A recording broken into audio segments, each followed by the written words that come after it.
This show is intended for adult audiences.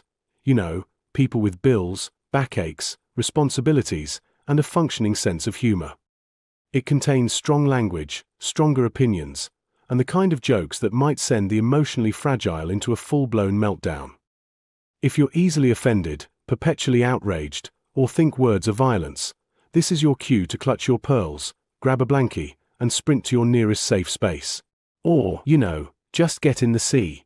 We won't miss you. For everyone else, buckle up and let's have some laughs. Rated D for Dickhead. You are coping and seething. You just can't accept what you're seeing. Hello, you dirty little boys. Are you interested in my body? I'm gonna come. Nice tits. A real set of badonkers. Packing some Doban Hunkeros. The power of one. The power of two. The power of men.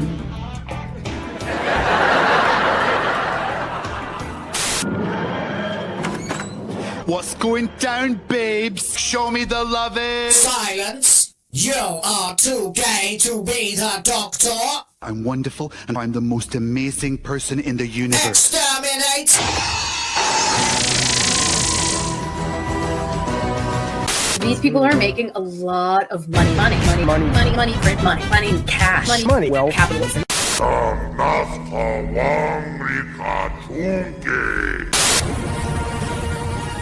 You're watching Will of the Fans. Let's fucking go.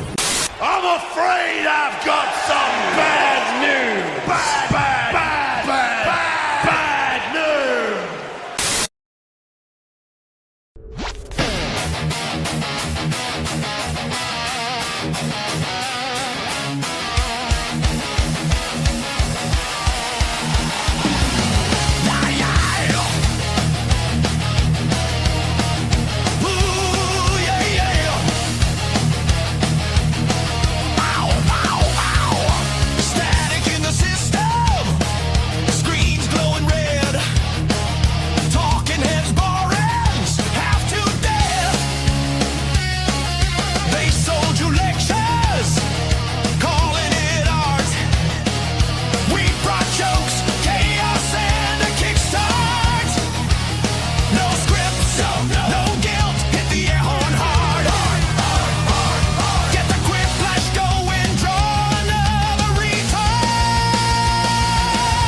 All right! Let's go! Woo!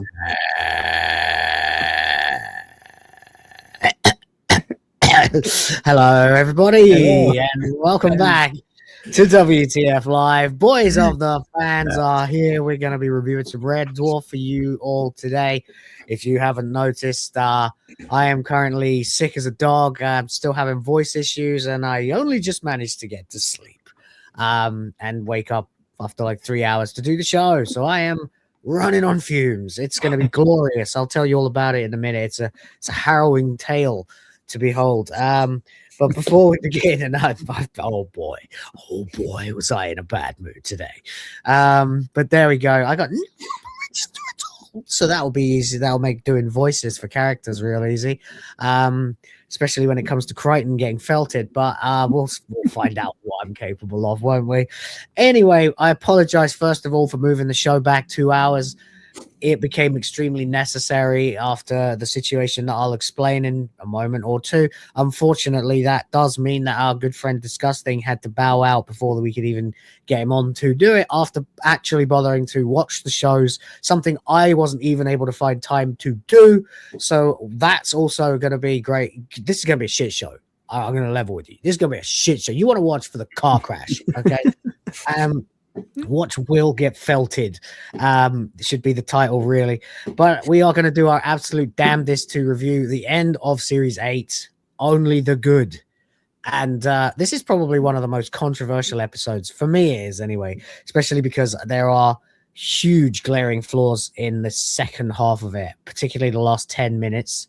But yeah, it really should have been 2 episodes. But they did their best with what they could have done, and frankly, I think they did an admirable job with what they could do. And then we're diving straight into hell. We're diving into the Red Dwarf's Not Good Anymore zone, firmly with Back to Earth Part 1, which I was only able to watch the first 5 minutes of, and I've only seen 3 times. So, and the script that I have does not have any character names above their lines. So this is going to be glorious. We can do guess the line. Yeah, it's going to be a fun one. Hey, you should audition for What's My Fruit? Yeah, right. We do get Sophie Winkleman looking quite delicious in a hologram outfit when she was, very young and new to the acting game. And to the person in the comments who mentioned that it was nice to see her. She's such a beautiful lady, but I don't remember seeing her in her underwear in the episode. Please be careful that the BBC don't send, that Keir Starmer doesn't send guys to your door, Will. I say to him, it's pretty hard to do that when I'm 7,000 miles away and you have no jurisdiction, bitch. So, and when I say that's not to the commenter, that is, of course, to Monsieur Starmer himself. Get wrecked and suck it. So that's it. Oh, God, I'm going to take some pills in a minute. Before we get into anything, I'm going to take a break from talking so these guys can introduce themselves. John? My day is not going too terribly bad. I did make a mistake though right at the beginning, so I was actually glad for a little bit of a 2-hour downtime. 45. And I was for ages, and I was like, does he know? Yeah, 45. Decided I'm just gonna have some pizza rolls. Fuck it. I still haven't gotten groceries. I got to do that today or tomorrow. So I just grabbed some pizza rolls out of the freezer, and that was not the best move. So I have a slight stomach ache, but otherwise, no complaints. I got work to do, which means money will be coming in, so I can not only afford groceries tomorrow, but also after that and throughout the month. So I can't really complain. Just not much going on. We did the game stream yesterday. I watched these episodes, and then kind of just napped out after that, and took a down day so that I could prep for working my ass off today and tomorrow. So I'm beyond jealous. Different paths is all I can say. Will, I'm sure yours is a little bit rewarding throughout other moments of the day, but it has its moments. Yeah. But with that said, let's fucking go. Rhoda, what's going on, man? Yeah, We had a really fun show on my channel last night. Obviously, Sardoc's away until this evening, so he wasn't there. So we had myself and Lilith, and we had Genty Maxi as a special guest, and and we had Noise Pollution as a guest as well. Nice. And it was a good guy. For the majority of the time. It was the four of us, and we couldn't get through 10 minutes worth of material because everybody was talking not over each other, but actually discussing the topics at hand. And it felt like a really good show. It finally feels like my show is an actual show rather than me doing a shit show. So it was pretty, I felt really good after that. And then That's what happened to this show as well, actually. If I can just to interject for a sec. It's the same thing that happened here when I started it. I was like, okay, I'm going to do this. It was basically hyperdrive time, primordial hyperdrive time, when I'd never streamed for a long period of time before on my own, and I was still figuring it out. Then Ryan jumped in, and then I started to sort of go, okay, we need topic, because Ryan's doing timestamps, blah blah blah blah blah. Then we had Princess, what's her name, for a little while. What's his name, rather, for a little while, and then he disappeared on our asses, and then John came to join, and that was around about the time that I realized that there was absolutely no fucking point in trying to structure the show as like a rigid thing. No, really, because, and that's not an indictment of John. It's because when me and John get going about a topic, we can talk for fucking hours. And when I realized that I had that rapport with John, I was like, that's gold. That's what people want to see. They want to see us just shooting from the hip. It certainly did annoy the shit out of Ryan. It drove Ryan up the wall. Yeah. That's the other benefit. I was like, I found myself the middleman suddenly between like chaos and order, and I didn't mind that at all, actually. So it was a good time. But that's right. But I think that's when I realized that this is more of a hangout stream than a organized rigid show, and when you get that, that's brilliant, because it's such a relief when you, as a host, when you've got people you can guarantee will talk as long as they want about a topic, so you can take a breather and listen to them. That's gold for a panel show. That's why SNH is so popular, because if you're trying to queue shit up, you can just like let people talk to each other for a moment while you queue the next thing up. And I'll stick topics to what people are actually interested in, and I'll take the other topics that they might be less interested in and shove them on hyperdrive time to cover myself. So easy. Anyway, carry on, mate. I'm glad you're getting that kind of vibe now. It's good. It's a good thing. I was really pleased how I mean exactly what you were just saying there, but I'd always relied on Sardoc for that, and obviously he's away at the moment. So to have Jen and Noise come and join us, and that goes so well. I was really happy about that. And then I had to go and help with the shopping, and then I had to watch a couple of episodes of Red Dwarf, and then it was time to do this. And then I saw that we were going to be 2 hours late, and I was like, yes, I can actually have a nap for 2 hours. Awesome. Blinded. Yeah. So it's all gone my way today. Yeah. Nah, literally nothing has gone my way today. No, it's that's the roll of the dice in it, mate. It's life. I last time let me think now. I woke up an hour or so before yesterday's show. No, 2 hours before 3 hours before yesterday's show.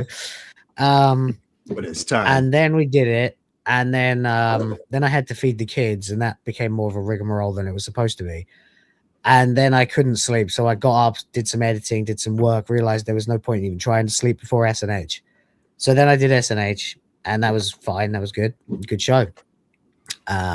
Then I wanted to go to sleep, only to discover the wife was furious with me because she'd been up with both the kids on her own for 3 hours. The reason she's on her own is because the niece and the nephew are not here. Both of them have been sent off to the big annual festival that takes place to celebrate the life of the same guy that we celebrated the life of in Christmas. So why we need another Santa? one? less than 3 weeks later, I don't really understand, but that's the Philippines for you. They like to have a Mardi Gras anytime they can. It's always a good day for Filipinos when they can shut down the entire island and take a day off work. In fact, they can also take Monday off work because everyone knows they're just going to get wrecked on Sunday and Saturday and Friday. So it's been absolute pandemonium. There's nothing on any shop shelves. The supermarkets are laid bare. Half the petrol stations are out of gas. Roads are closed. The city center is a massive mess of thousands and thousands of people aimlessly walking around, most of them annoying white tourists who make my blood boil, and I don't want any part of it. But what I really could have done without was having to stream 3 times in 24 hours with no babysitters. So something had to give, and the thing that had to give was me being able to sleep, which while I'm sick is the reason I sound like Satan himself right now. So that's why we're late. That's why everything went to hell, and I'm surprised I got that done in under a minute, actually. I think go me. That's got to be worth a $5, right? Come on.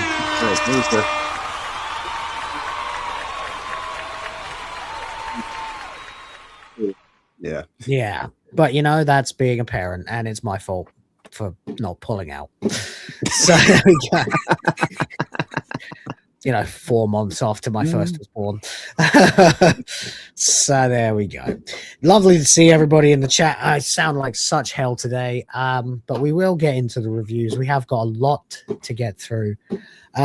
Is there anything else anybody wanted to talk about before we get going? I know this, if the right people are here, and apparently they're not, this whole stream can get derailed for the first hour, but I don't see anybody trying to steer my attention to anything that they've made or any topics that they want to talk about. Is there anything else that's going on that I've missed this week? I can't think. Oh, Vitaly. Did you hear about Vitaly? No, what's that? So this is a nuisance streamer, Russian guy that was arrested in the Philippines last year. Late last year, no, 9 months ago, a bit more than 9 months ago, after he ran around in Manila doing pranks on the locals. Now, this could be anything from threatening to beat up and rob an old lady if she didn't accept money from him. By the way, the guy was like 6'3", 6'4", 6'5", and jacked, right? Looked like Ryback or something, but with hair, a bit of hair anyway. He used to run around winding up people, stealing police officers' bikes, motorbikes, running them around the block and coming back with them, stuff like this. And eventually they grabbed him and they threw him in prison. Right. Which is fair. He used to go into Jollibee or McDonald's, and he'd walk straight into the kitchen, start stealing food and eating it in front of them. And he's just a piece of shit, like another Jolly Somali, except jacked up and clearly high as a kite on something. Anyway, he got a big case of FAFO. When it turned out that the Philippines is not. Oh, my upper register's coming back. Good. The Philippines does not take kindly to this kind of thing. And contrary to what you might believe, the Philippines is not the hellhole that they make it sound like. But if you do fuck around, you will find out. And our man here, Vitaly Vyorodevsky or something like that. Let's call him Vitalite. That's right. Yeah, whatever. Anyway, yeah, Vitalite. He then spent 9 months in a Filipino prison. And if you've seen the pictures I've shown you before, piles and piles of semi-naked men, most of them sticks, him jacked, but he was more recently, and it's quite funny if you look at the picture here, you can see what a smiling cunt he was when they were arresting him. Quite the smeghead indeed, yeah. He was in fact very much a grinning, gurning wanker as they arrested him. But now you can see him as he's after 9 months. After just 9 months in a Filipino prison, you too could look like you've seen Satan himself. That's right. Doesn't have quite the sparkle in his eyes anymore. Nah. Yeah. He definitely has. He sucked off Charles Manson. He looks like he probably had to. He looks like he's probably had like several very small penises in front of him. In the back of him. Two in the front, two in the back, and one on the top going woo woo woo woo. Yeah, I mean, you say what you like about Filipinos, they're surprisingly strong. So yeah, he was invited. Oh, that was it. Yeah, pranking locals, harassing a security guard, trying to seize a firearm, and harassing an elderly woman. No, that'll get you. So that's him now. There was a rumor last month that he'd had his hand cut off, and even though there you go, that's the difference. It's hard to believe it's the same man, isn't it? Right. Anyway, this never makes it onto the main show. Vitaly's Zdorovetsky or something like that. Zdorovetsky. Fighter like that's right. Yeah, that'll do. Anyway, yeah, the best part though is if you're into Schadenfreude, is after 9 months they've decided instead of keeping him in prison for 5 years, to wait trial, because that's how long it can take in the Philippines, and then probably go to prison for another 2 years to serve his sentence or finish his sentence. They're going to deport him after just 9 months, where he will immediately be an undesirable in his own country, where Putin will immediately send him to Ukraine to die for the glory of the motherland. Oops. Prince on you!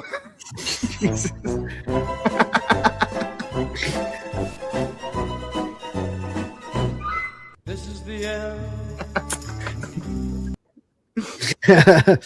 So there you go. Anyway, that's the only bit of news. I wanted to crowbar that in somewhere this week because I have kept. I feel like some people ask me how I feel about it because I live in the country where it happens, and I'm also a foreigner. I've never been treated even 10% as badly as Vitaly, because I've never done anything even 1% as bad as Vitaly. So, so there we go. Now they know what you think. Yeah, he'll have a happy ending. You guys, brutal bastards in the chat. Out of the frying pan into the fire. Yeah, out of the frying pan into the meat grinder, more like. But yeah. Not a good way to go. He will almost certainly die in Ukraine. Putin has a way of disappearing national embarrassments. In fact, if I were Vitaly, the last place I would want to be right now is Russia. Yeah, just you made your country look like a complete laughingstock. Just pranks, bro. Indeed. Yeah. And they followed that up by having the cameraman of actual Johnny Somali in Cebu getting arrested for stabbing a chick. That happened on Friday. That's a escalation. Yeah. So it really is a case of FAFO, and I know I speak for all the foreigners because I speak to some of the foreigners that are here in the Philippines, and not one of us has a little tiny grain of sympathy for Vitaly. No. Just get wrecked. If you're going to come here and take the piss, you deserve everything you get. You make all of us look bad. Fuck yourself. That's our take, The rest of us are here like looking out for each other a little bit, just in case, because we know that the deck is stacked against us here in some ways, and in other ways definitely stacked in our favor. But individual accountability, man. Yeah. And if you want to be accepted by the foreigners, there's a very simple rule: keep your fucking nose clean. There you go. Anyway, that's enough of that. We have got a TV show to review, and so we will begin with the reviewing of Red Dwarf Series 8. Sorry, my voice is so terrible. Episode 8, Only the Good. But before we begin, if you are watching this right now, I want you to hit the like button. Like the stream.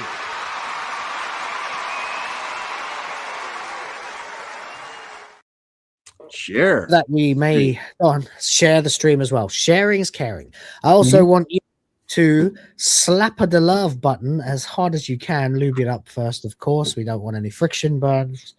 And help to fill this limit bar, because when it is filled, we fill this. When we fill this, we play Jackbox. And that is our way of giving back to you. When we get every 3 of these up here, we play Broforce, where we want to kill ourselves, because that's literally what capable. Oh, no, where everybody wants to kill me, but nah, because we all fuck up. It doesn't matter. Even if I get like seethingly furious, I'll then jump into a meat grinder or a bear trap or straight off the screen or something myself and feel like a chump afterwards anyway. So it happens. It is a great game, and even when you're very like really ridiculously angry and frustrated, you still end up feeling like you had a net great time. That's the beauty of Glowforce. Yeah. So there we go. As I prepare to get this on the screen with the watermark, of course, so that we can avoid the tyranny of the BBC. Indeed. Which, of course, we must always.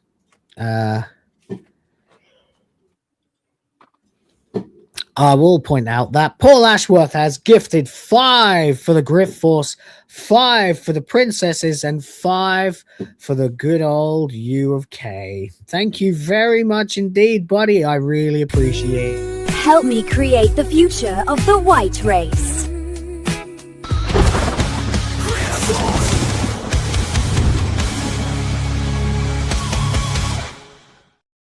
Me, R2 Lee 2 is here, says if I remember correctly, this episode feels a little jumbled. Yeah, you mightn't be saying that. Look, I don't know whether this goes into fun but flawed, and we have to revive that tier later. I don't think it's that bad, frankly. I think it's a lot more enjoyable. What I will say is it has an awful lot of very funny laugh out loud moments that really did get me chuckling. Especially Rimmer, of course, is the standout in the episode, as he always is. Also, this is the episode with Cesium, Frankolithic, Mixie, Alabidium, Rixie, Dixie, Doxy, Dexy, Droxide in it. Which, by the way, the fact that I can memorize that means I could have saved everybody. Then we get the very strange nebulous of the revived Red Dwarf crew. We get the very strange nebulous fates of Lister, Crichton, the Cat, and Kachansky. Mm-hmm. And then we get like literally kind of what was also simultaneously the absolute punchline for Rimmer as the final ending, but also the biggest like what the fuck moment in Red Dwarf ever, which we'll get to. It's the episode. We then get a cliffhanger ending and then an 11-year gap before part 2 of that episode that is literally not even trying to do part 2 of that episode. No. Literally, it's a complete return to season 6, basically. Except it's a little bit different. I'd say the true return to the traditional Red Dwarf paradigm happens in series 10, which again was about another 3 or 4 years after Back to Earth. So there we go. But we'll get into it. I'm making it sound terrible. The reality is it's very funny. But there are laugh out loud moments. There are a lot of laugh out loud moments. But if you know what I know about it, then you know that it is the victim of BBC budget cuts, crammage, and such, where really it needed 2 or 3 times the runtime to be able to tell this story properly. The fact that there is an episode's worth of deleted content for it as well kind of tells you what they were trying to do. The fact that every character in every member of the cast had to learn the phrase Cesium, Frankolithic, Mixie, Alabidium, Rixie, Dixie, Doxy, Dexy, Droxide, but it only gets said once in the episode as it was broadcast. There really should be an extended cut of this somewhere. I don't know if there is, but I've never seen it. So it's flawed, definitely, but it's also one of the funnier episodes. So I don't know. Was series 10 the Johnny Vegas as a pink policeman series? No, that's 11, I think. And we'll get to that. Series 10 is we meet Jesus and change his belief system series. That's pretty funny. Imagine if you could convince Jesus that he was wrong about everything. I might get a little animated over that one when we get to it. I love that episode. I really love that episode, especially because of the twist ending. Which series did Red Dwarf move to Dave? Back to Earth? No, it was Red. What was Back to Earth for? Rhoda, was it for comic relief? It was something like that. I think it was. I think it was Dave. I think it was Back to Earth. Back to Earth was. Oh, maybe it was done to launch Dave or something. I can't remember what the hell it was. Right. Yeah, but anyway, we do have a great episode. Just the problem is, I'm going to need about a minute before we can start it. So can you guys vamp for me for a second? No worries. All right, cheers. Yeah. No, I definitely. This is probably the first time in watching all these end to end where I got to the end of this episode, and I was like, all right, I think this is kind of one of those episodes that will have to grow on you over time. It, you know, knowing that it kind of the closest I can get is Rixie Dixie Drockside.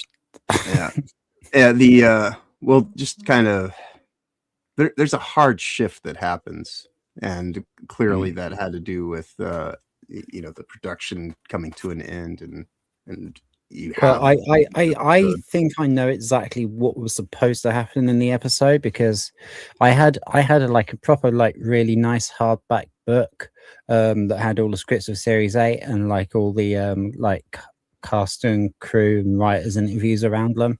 Right. So I mean, I'll wait until we get as far as the appropriate points before I start spinning.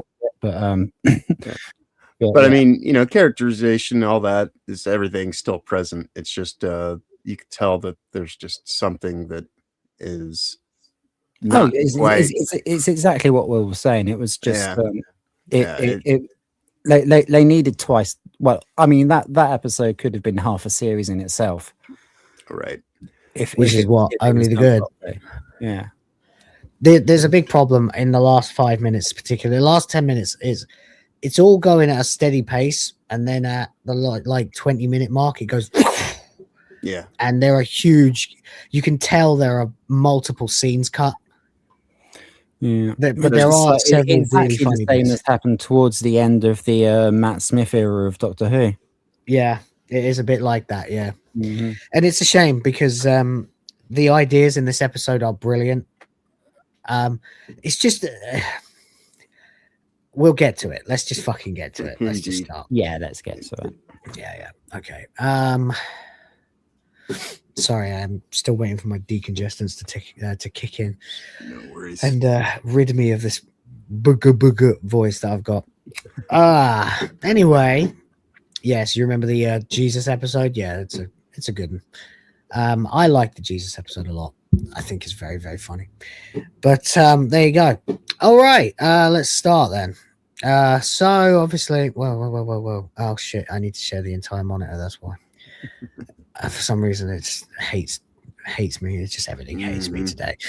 So there we go. All right, so we are here. We've arrived at the end of Series 8, and I think this might be one of the reasons that people don't like Series 8 that much. But stupid. Whoa. Please kill the sound. Also the final episode. Say what now? So this is also the final 4x3 resolution episode. It is, yeah. This is the last episode that came out in the 90s. Yeah. And it's a bit of a downer if you okay, I know we're just gonna get into it, but structurally speaking, it's all over the place. In terms of the skits, the bits, and the actual moments and the lines, very, very funny. Mm-hmm. I particularly shout out Tony Slattery as the vending machine that makes Rimmer his arch enemy. Yeah. Great scene, but it does seem kind of like with the way that it's structured, it's like I don't know if that was. Yeah, there should have been way more. And also the vending machine actually ends up being kind of felted because his final revenge does almost nothing to Rimmer. So anyway, whatever. Hopefully we can see. Is it reflecting what I'm doing? No, it's not. I hate this planet. I swear to God, I hate this fucking planet. Show what I am doing, you bastard. reflect what I am doing. There we go. Okay, so we begin the end of series 8 of Red Dwarf. And all right, keep a tally of plots that never got resolved. Oh, smeg. I'm gonna have to do that. I'm gonna open a text document. I'm gonna open a notepad document. This is gonna be a long stream. Fuck. But help us out, guys. Tell us your thoughts in super chat form. We'd love to hear it. I'm gonna nominate 1, the tank plot. Nominate 2, the crew plot. Okay. As in the revived crew. We don't really know what happened to them. But anyway, let's get into it then, guys, before I spoil too much. But certainly the whole we're in prison plot. I can feel it already. I'm gonna shit on this episode, and I don't want to because I did enjoy it earlier when I was watching it. Yeah, no, like I say, the individual scenes are fine, but it's the overall construction. Yeah, the more you think about it, the more you start to pull it apart. Something to be desired. A bit like how we pulled apart backwards. It's going to be a bit like that today. It's going to be a bit forensic because my bullshit sense was tingling like all the way through watching it, even though I was laughing. So, and generally speaking, I'm very forgiving to Red Dwarf for plot holes, but not when you can't even keep like a consistent line of consistency or continuity scene to scene. Right. So that's what we'll do. We'll see. I know that there was a troubled production by this point. They were not being given enough time to get it done. The BBC didn't care anymore. The BBC were becoming what they are now at this time. And obviously almost all of the people who originally participated in the original run of the show were gone. Paul Jackson was gone. I think they had Ed By still directing, who was the original director of series 1 through 4 and then 7 and 8. So we'll get to it. We have a derelict ship floating in space. A pod tumbles away from the ship and slices by the camera. And we get a plain starfield with this text on the screen. It says, lone escape pod from SS Hermes. Survivors 1. Ship destroyed by chameleonic microbe. It's spelt with an I, which is microbe, which is actually the correct way to spell it. But then it goes back and deletes microbe and replaces the I with a Y. All right. Then it pauses again and then replaces the text with ship destroyed by shape-changing weird space thing. Okay. So you're like, okay, is it a polymorph? No, because it's a microbe, so it must be like a virus or something. So you don't know what you're getting in this. Right. And straight off the gate, like you're thinking, oh Christ, good. This is great. We're gonna get like a disaster level incident's gonna round out the series. Okay. Unfortunately, it doesn't get anywhere near enough time. Yeah. And then gets Deus Ex'd, except it doesn't. So anyway, non-essential electrics all down, including spell checker. There's the punchline. Massage ends. That's right. Massage ends. Yeah. Very good. Not too dissimilar from Crichton's my short-term memory appears to have been erased due to the magnetic coils from Starbug. Secondly, due to the magnetic coils, my short-term memory appears to have been erased. You know, that kind of humor. Or of course, the famous one with Holly, where she's like, alert, a freak accident has destroyed my lexicon. Several Wurlitzers are missing from my whatever. This is not a daffodil. You know, it's very good. But it's not as good as that. Whatever, anyway. 6 hours later, the thing, of course, flies straight to our CGI Red Dwarf and lands in the cargo bay, and we get the shot 6 hours later of it opening up or just sort of squidging and squelching around and sludging, and you get a shot of something that looks like some kind of monster, which tells me there was meant to be a polymorph. or something in this episode. Some kind of monster was supposed to be. I think they were finally doing their alien, right? Because if you remember anything, I've told you multiple times, both Doug Naylor and Rob Grant, huge fans of Alien, the original Alien, probably Aliens as well, but definitely Alien. And to be honest, I still think that's the best one, but whatever. And they definitely borrow scenes from it, like the molecular acid melting through the ship and stuff like that. They are clearly finally trying to go not just stylistically to look like Alien, which they finally got by about series 3 with the dank corridors and such, but they're actually trying to do that kind of plot. And we're not going to get any part of it in this episode, apart from the molecular acid scene.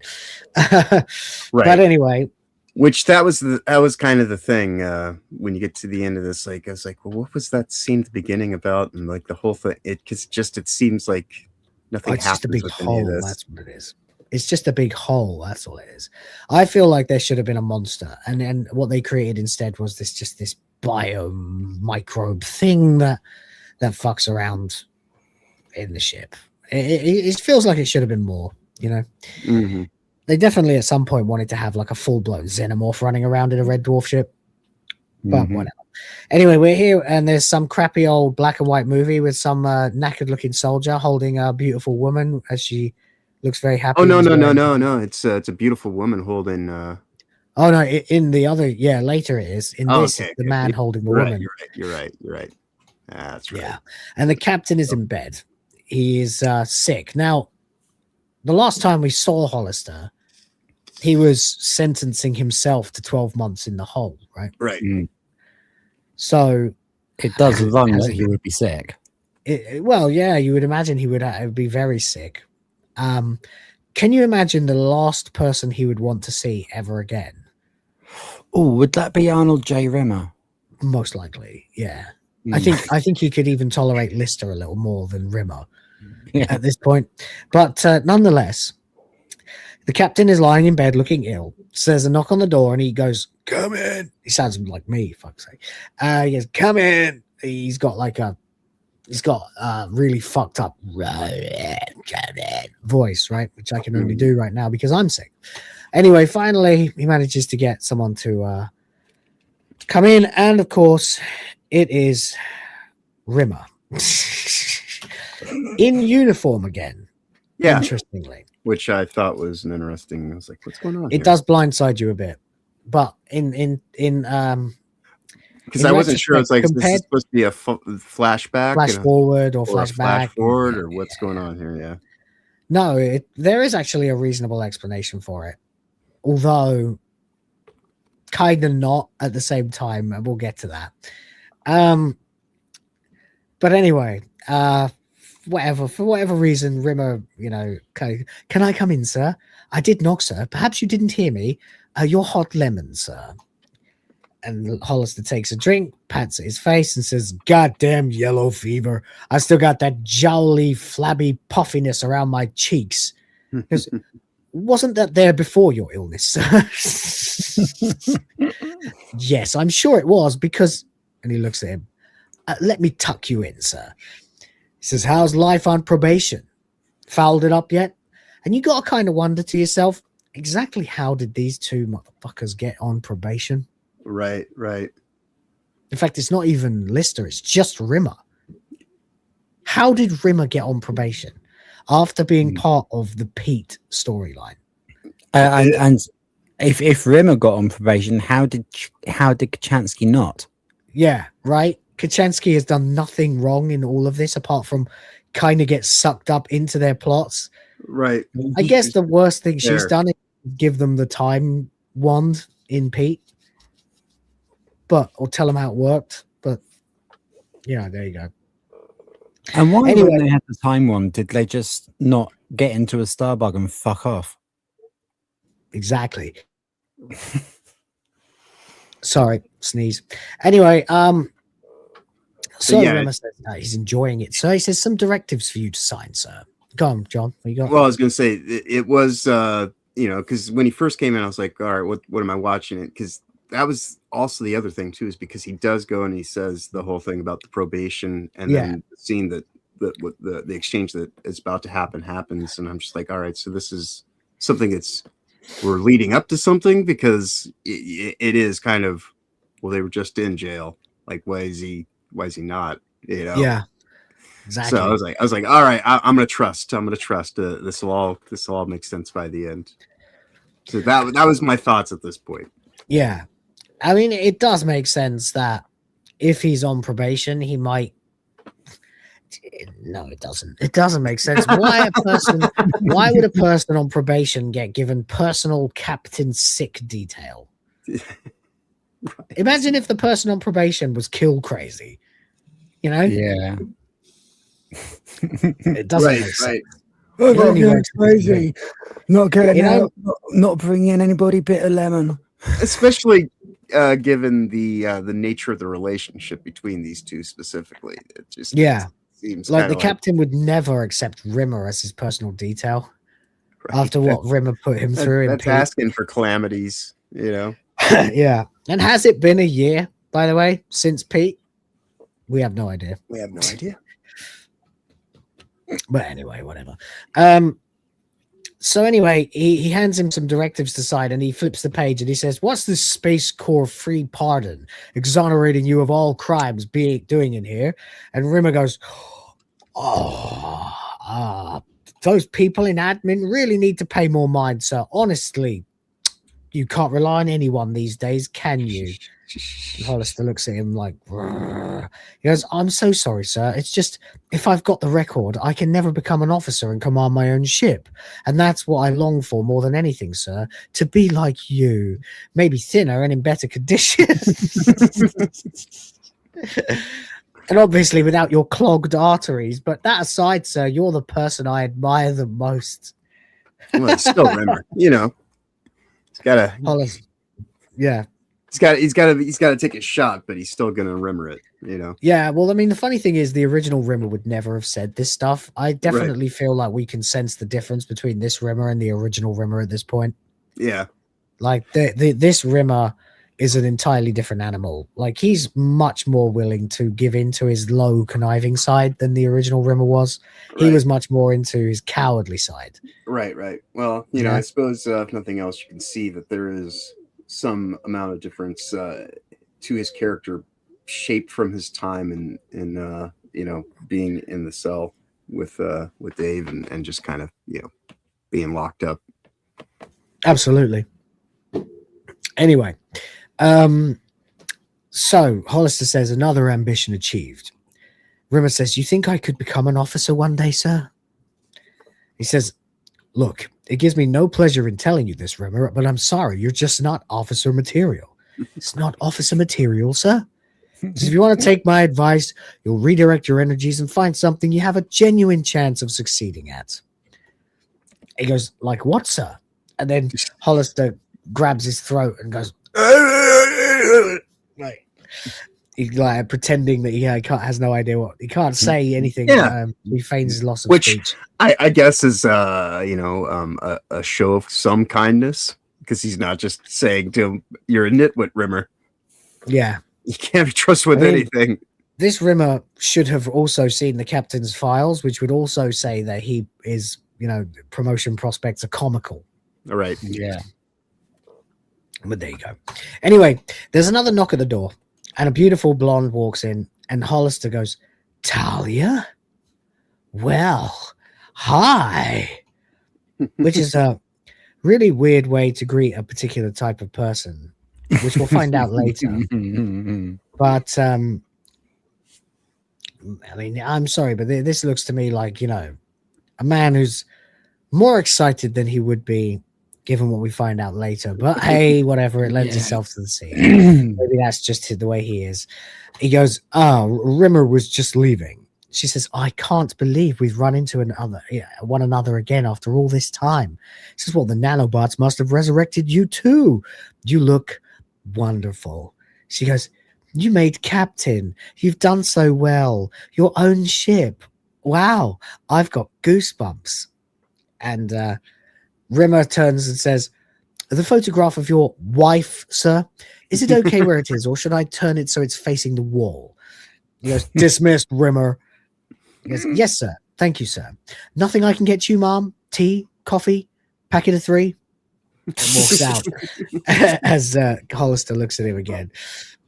Obviously, condoms would be the punchline there. And fair enough.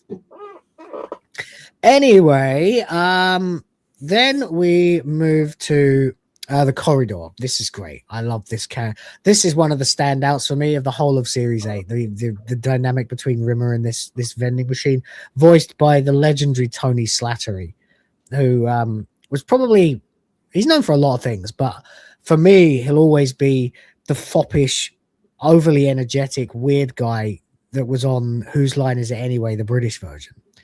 In fact, if you could get, say, Mike McShane, Tony Slattery, Colin Mockery, and Ryan, can't remember his name. I know you're talking about. Yeah. You know, he's in the intro of this channel's videos, but this streams, but I can't think of his name. Ryan Stiles. Yeah. If you could get the 4 of them together, I was a happy chappy. Maybe if you could include Wayne Brady in there somewhere as well. Very good. A lot of them American. Some of the better British comedians were in there too. Sandy Toxvig, people like that. I know that we got, like, I'm not going into it, but Tony Slattery, very, very funny, particularly when they did the hoedowns. But he's a really good guy, really funny guy, and I'm glad he was still working in the late 90s.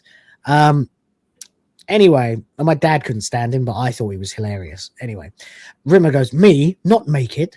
What does he know? Big, stupid, yellow idiot. So Rimmer.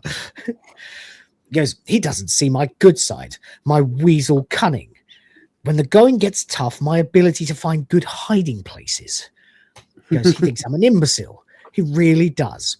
Then he whips out a coin attached to a piece of string and shoves it into the dispenser's coin slot, which is interesting because we've never seen anybody ever put money into a vending machine in Red Dwarf before. No, you normally just stand in front of it and say, fish.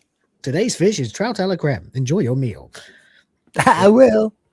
Yeah, that's a strange concept. But yeah, that was one of the things. Like I said, I appreciate the construction of the scene as a scene. It is a good skit, and the exchange is totally up to standards.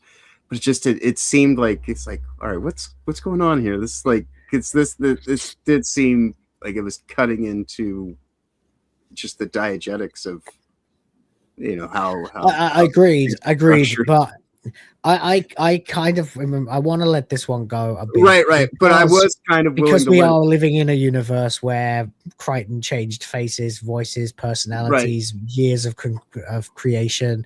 Lister's backstory changed. Rimmer's backstory changed. His dad was dead, then he was alive, then he was dead again. His mom was a nice lady, then she was a slut. Magruder was his only shag, then she wasn't, then she was. Then, right. But and even at this point, I was willing to kind of let it slide because it's like it's just kind of a superficial detail, but it was just like I said, it was just one of those things where it's like, all right, this seems odd because now all of a sudden he's using a coin, but it also was kind of a good character moment, so that's also the other reason why it's like let it slide, because you go from uptight Rimmer, to conniving bastard to like he's straight up tight Rimmer, right, to just straight up, even though he's the vending machine guy, he's stealing from it, and that's a good point, isn't it? Like actually kind of makes sense that they would know how to scam the vending machines, but an old trick like that. The other thing is the fact that you've never needed to see him put a coin in before. Right. I don't want to write the canon for him, but I would imagine that there must be some kind of credit system on board Red Dwarf for people who are working there and living there. And that they would probably have some kind of, I recognize your voice, so, I know who you are, except that this vending machine kind of destroys that too. But, you know what? I love the scene so much. I kind of let it go. Yeah, it's a good scene though. It kind of feels like one of the perks of being a second or third or first technician aboard Red Dwarf. I mean, you probably have unlimited access to the vending machines, Yeah, this is the closest to a talkie toaster-esque kind of exchange we've had. It is, yeah. So you know, yeah. In that regard, it's great.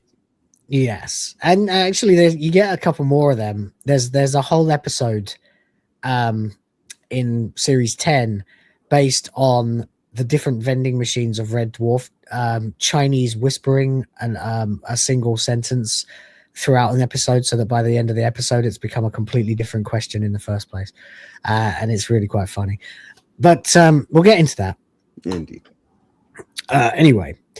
So he pops a string attached coin into the machine and thumps a button, and a chocolate nut filled bar falls to out of the vendor, and he grabs it and pockets it and then pulls his coin out.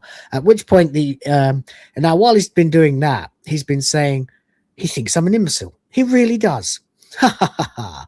Me, an imbecile. Then he pulls the coin. At which point, the machine immediately, in its Tony Slattery's voice, goes, "Alert! Alert! A chalky nut bar! A chalky nut bar!" Because he has to pause because the audience is laughing so hard that you can tell he's off the side of the stage with a microphone doing this. Alert! Alert! A chalky nut bar! A chalky nut bar has been removed without payment. And Rimmer slaps his hand over the dispenser's speaker to shut him up. And he goes, "Shut up!" He goes, "No, shan't. Alert, alert." The way he says "alert, alert," just like that, is so funny. It's so British. It's not a drill. Yeah, this is a drill. It's that kind of. It's not like that. Alert! Alert! It's alert! Alert! It sounds like a pen pusher, right? You know, like the you know, that's that sort of British way of talking. So I just find that it's very deadpan, very dry. Alert! Alert! And then the fact he calls it a chalky nut bar, right? Which is again so British. It's like he won't say what brand it is, but it's a chalky nut bar, and it just cracks me up, and multiple little tickles a little bit of my British sensibilities, this scene. So, "No, shan't. Alert, alert." He goes, "If you don't shut up, I'll pour beef soup into your speaker and you'll drown." He goes, "Take your hand off my speaker then." He goes, "Promise to shut up?" He goes, "Promise." Takes his hand off the speaker. Goes, I don't know if I've got the register to do it. He goes, "Ha ha ha ha ha ha ha," like really like ha ha ha ha, like manic laughter. Right. Goes, "I had one of my circuits crossed. Alert, alert. Chocolate abduction on floor 341. Alert." And then suddenly, chocolate abduction. And these are lines like this. Lines like that are perfect Red Dwarf. Yeah. Pure Red Dwarf. Rimmer crumples the captain's directives and stuffs the papers angrily into the speaker's dispenser's speaker grill. He then begins peeling off the sticky backed instruction labels that decorate the machine over the machine's various grills, and vents in an attempt to silence the machine, and sticks them over the speaker grill in an attempt to silence the machine. And then the dispenser goes, "Ooh, I say you will not get away with this. I may not be able to see you, but I know you're tasting confectionery, and I also know." No, that is in fact all I know. Just your taste in confectionery. But no matter, because one day I'll hear your voice again and I'll expose you for the chocolate thieving dog you are.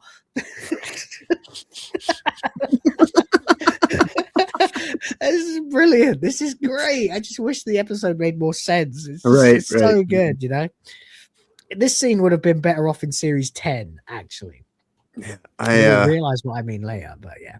Anyway, at that exact moment, Rimmer, who just most recently was asking to be an officer and be pardoned, and that, you know, trying to prove that he's rehabbed, that he's not insane. As the captain exits, he goes, "I'm really scared. I'm being threatened by a dispensing machine. Ooh, what are you going to do? Leave a horse's head made out of marzipan in my bed? Oh, mummy, help, help, help. I'm really scared." Oh, thank God my voice has woken up. And at that point, Rimmer, right, he goes, realizes he's gone too far. Yeah, slams himself against the machine, goes, "You forgot your tray." He goes, "Thank you, sir." And then the dispenser goes, he stole some chocolate. He stole some. And Rimmer slams his hand over the speaker again. Hollister sort of just looks at whatever. him and goes, noise. Not worth it. My pay is too high to care about shit like this. In fact, if anyone's job, it's Rimmer's job. So, Rimmer, sort yourself out. Anyway, there you go. As the captain leaves and Rimmer takes his hand off the machine, says, "You are my nemesis." Says, "One day our paths will cross again, and I will destroy you." And Rimmer says, "And on that day, I will be the captain of this ship." Right. Which is to imply it's never going to happen. I mean, no spoilers. That's obvious foreshadowing. They've done that. I mean, given that they've reminded us so far of his desperation to climb the ziggurat and then his inability to actually do it. Right. Then it is the fact quite that the he setup, wants to have his own ship. Then we get the line from Talia that Hollister's got his own ship. Then Rimmer says, "I'll be captain of this ship," and you're supposed to. If they've done the job right, you're not expecting anything to come of it. But if they've done their job better, you are expecting something to come of it. Right. Yeah. Right. So there we go. Yeah, it works as a potential setup for where's this thing going, or it just plays out as some good general Red Dwarf antics.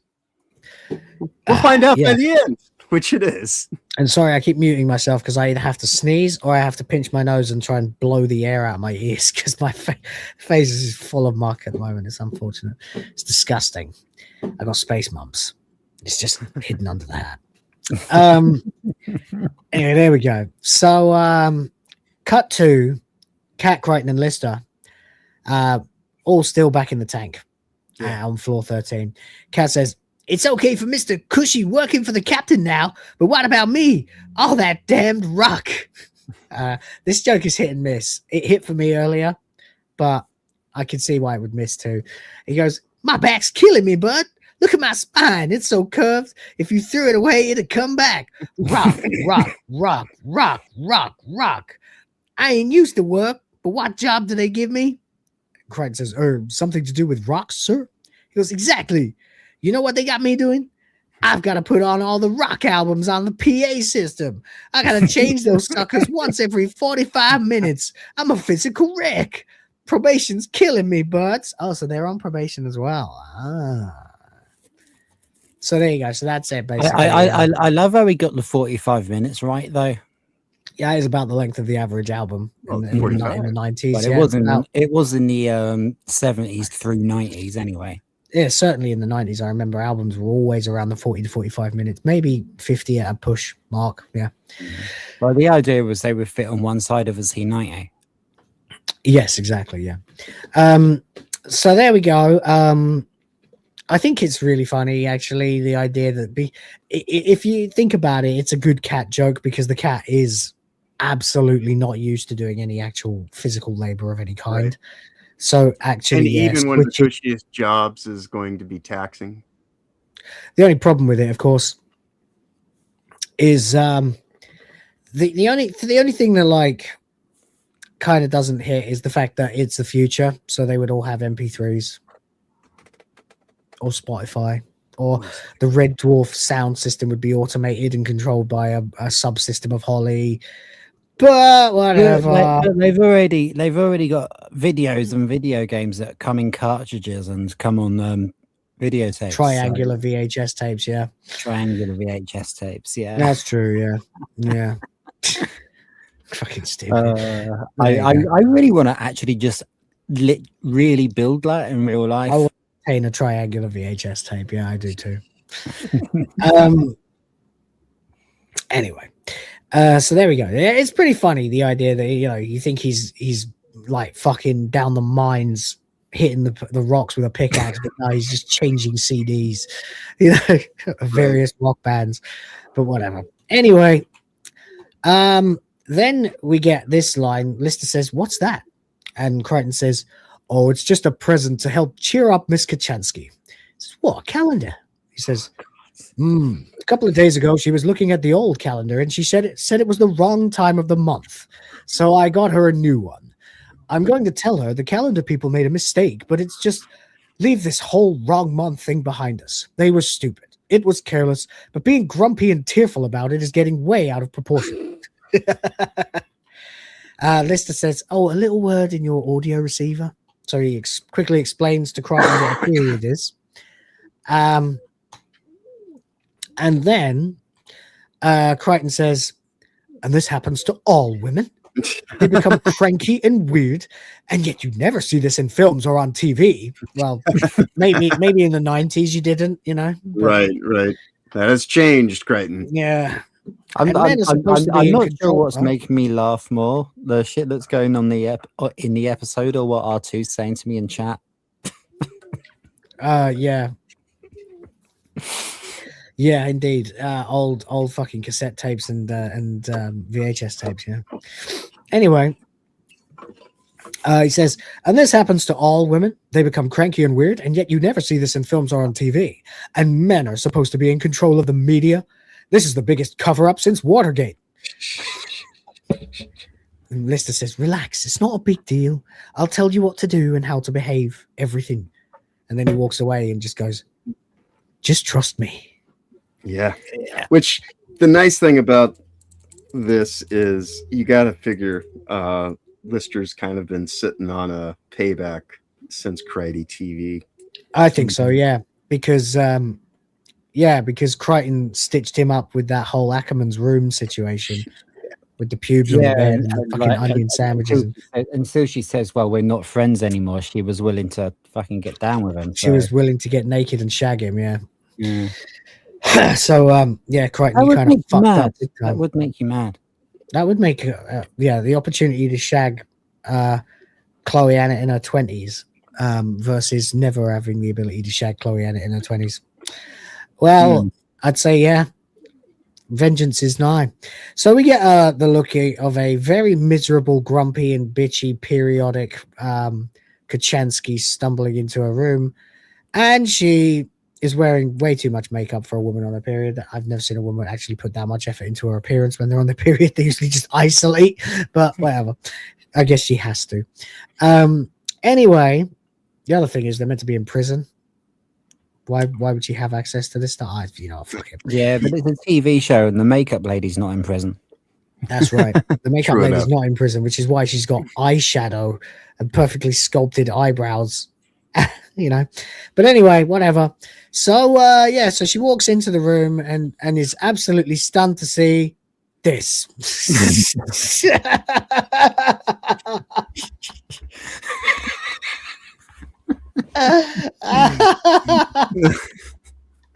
But it gets better. Oh, this is so good. I remember laughing at this. Like the first half of this episode is just such a funny fucking episode of Red Dwarf. Yeah, and it flows quite well as well. Yeah. So far, there's nothing that's alarmed me or made me feel like I'm disconnected from where I was 5 minutes ago. It's so well done that you've just give me a second here. You've really got to get the pacing done. There's a huge laugh from the audience as we see Crichton has put up a banner that says, "Have a fantastic period." And he's standing there looking really pleased and really out to help her. Yeah. He's really, really being empathetic and trying to do the best job he can to help her. And God, can you imagine if you had to do this every month? Oh, Jesus. Imagine. Have a fantastic period. Yeah. So Lister has clearly told Crichton that you need to make as big a deal about it as possible and really draw attention to it at all times, which is not what women want at all. They don't want to have any attention drawn to it, actually, unless you're in the Philippines, in which case a lot of the time you'll find that women are quite forthcoming about these kinds of things. But it's weird. I remember when I worked in an office, there were 3 women working in it, and they would just openly discuss their periods right in front of me and the other foreigner guy that I was with, the American guy, and we would DM each other like, what the fuck are they doing? Fucking hear about this shit. And then there would be a fourth part of their friend group, which was a gay dude, and he was all in on it as well. And I'm like,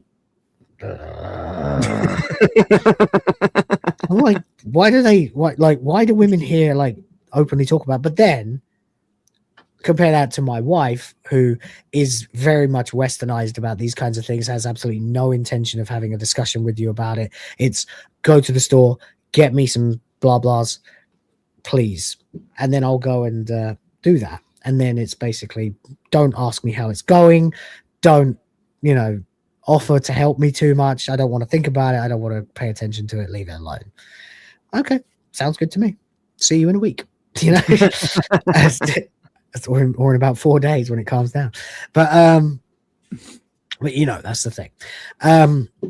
It's interesting too, actually, just from my personal perspective of having just had 2 kids back to back. I was very much invited into the scenario and into the scene and into the situation to help her as much as possible when she was pregnant, you know. And then in the weeks after that, when she was incapacitated because she had 2 C-sections, which is a big deal, you know, you can't actually have a third. So, you know, that's why we must wait a long time. But the other reason is I can't afford a third. But anyway, the point is, you know, it went from, can I get you anything, dear? Yes, please get me this, to can I get you anything? No, shut the fuck up, get out, go buy me some products, and then shut the hell up and leave me alone. I was like, oh, order is restored. Good. You know? So that was nice. When she started telling me to get the fuck out of it and stop poking my nose into her business, I was like, oh, we're on the mend then. Good. You know? Yeah. So that's a good thing. Anyway, suffice it to say, we're all very aware of what goes on, and we all have no idea how to actually behave around it. One thing we do all learn one way or another is you do not put a banner up that says "Have a fantastic period," and then do the following. Crichton says, "Ta-da!" Thank goodness for Mr. Lister. I nearly made such a fool of myself. Says, a little present, Mom. Ding. And dangle, dingle, dongle, dangle, bouncing, you know. Yep. Here you go. With a bow at the end. We see he's got a sticky bow, like pre-tied bow on the applicator. And another nice bow intensely wrapped around the actual thing. Like perhaps he's misunderstood this term pussy. Did you know, interesting thing, these are actually not allowed in the Philippines. Or rather, they're not allowed to be sold or manufactured in the Philippines. Specifically, if you're gonna sell them, they have to be imported because they're not allowed to be manufactured in the Philippines. Wow. Because Catholicism. No insertion. It's sacrilege to insert something into yourself. So they all have to make do with sanitary towels, which is just fucking like, there's not a woman on this island who wouldn't beg for a fucking tampon if given the opportunity. So actually, this would probably go over a lot better with women here. What should have been, oh, Tar. Oh my God, thank you. You're so sweet. I really need this. Now I don't have to stress all day and keep going to the bathroom, you know? But there you go. So I noticed the chat is avoiding this topic like the plague. We're all talking about Commodore 64s and Acorn computers and shit like that. Just anything to not have to talk about the blood and guts of fucking biology. Fair enough, you chickens. Anyway, whatever. Let's get some subs, guys. So anyway, Crichton has presented a tampon dangling on its string and adorned with green ribbons. A little present, Mom. All gift wrapped. She's obviously mortified. He says, I hope I chose the right size. She says, Dave told you to do this, didn't he? So she's blaming Lister. Yeah, and she's saying Dave. She's not saying Lister. Which Well, I don't think she's ever again, called him like Lister. similar to the probation thing, is signifying that this is like maybe a year after the last episode, and like Maybe. she's kind of like just like say, "Oh, Dave." I would have happily watched 2 or 3 version of seasons in this Lister. situation. I think we could have rinsed 2 or 3 seasons out of this whole tank business. Oh yeah. Oh, fucking easily. Yeah. But there you go. We got what we got. So, BBC, so fucking lame back then. And worse now, actually. So, yeah. But anyway, Crichton says, "Oh, isn't he wonderful?" She says, "Oh, yeah. Sometimes he's so cute I could just eat him." He says, "He explained everything to me so I wouldn't embarrass myself." And then he sort of motions to her. "Well, come on then. Open it. I want you to try it on. Maybe you could do a little twirl in it." She goes, "Crichton, how can I put this?" He goes, "Is there something wrong, ma'am?" She says, he suddenly realizes, he goes, "He set me up, didn't he?" Absolutely the wrong thing to do when a woman is having and points to the side. The realization has finally sunk in. Robert Llewellyn's face there is absolutely perfect. He's clearly a married man by this point. Acting. He's clearly a married man at this point. And because this is the voice, this is the face of a man, a very unique face of a man who has realized that he's out of his depth, has no way out, and is not invited to learn how to navigate this. So it is just I don't know what to do. There's not many situations. I've never been married, but I was engaged for 2 years, and yes, that is the face. That is the face. And yeah, you know, it's the face of a guy who is in a situation he knows he has absolutely no chance of winning and not even being given a fair fight. He's wrong. He'll always be wrong. There is no answer. There's no solution. He's just wrong, and there's no possibility of him becoming competent at it ever. Well, compositionally, it all makes sense. He is in the furthest corner from the exit. You just have to sit here and just kind of he's cornered exist. Too. Yes, this is time. There's no getting out of this situation. Exactly. So it's the look of like concerned fear, like, but not fear, like genuine, like compassionate fear, but also like the knowledge that you will never understand completely, and there's no chance, no possibility of ever getting any better at it. And the more questions you ask, the more wrong you are. I am so out of context in this situation. You realize you never knew what you were trying to understand in the first place. Exactly, and the more questions you ask, the more wrong you become. So that's right. It's impossible. It's a no-win scenario. It's better than a fucking Kobayashi Maru. Yes. You're already out of context. That's it. Let's see Kirk get his way out of this one. Well, you just got to wait it out 3 days, you see. And then mission, Captain Cook, is to navigate your way out of a situation where you've made a faux pas in front of a woman who is on her period. The topic is her period. Get out of this one.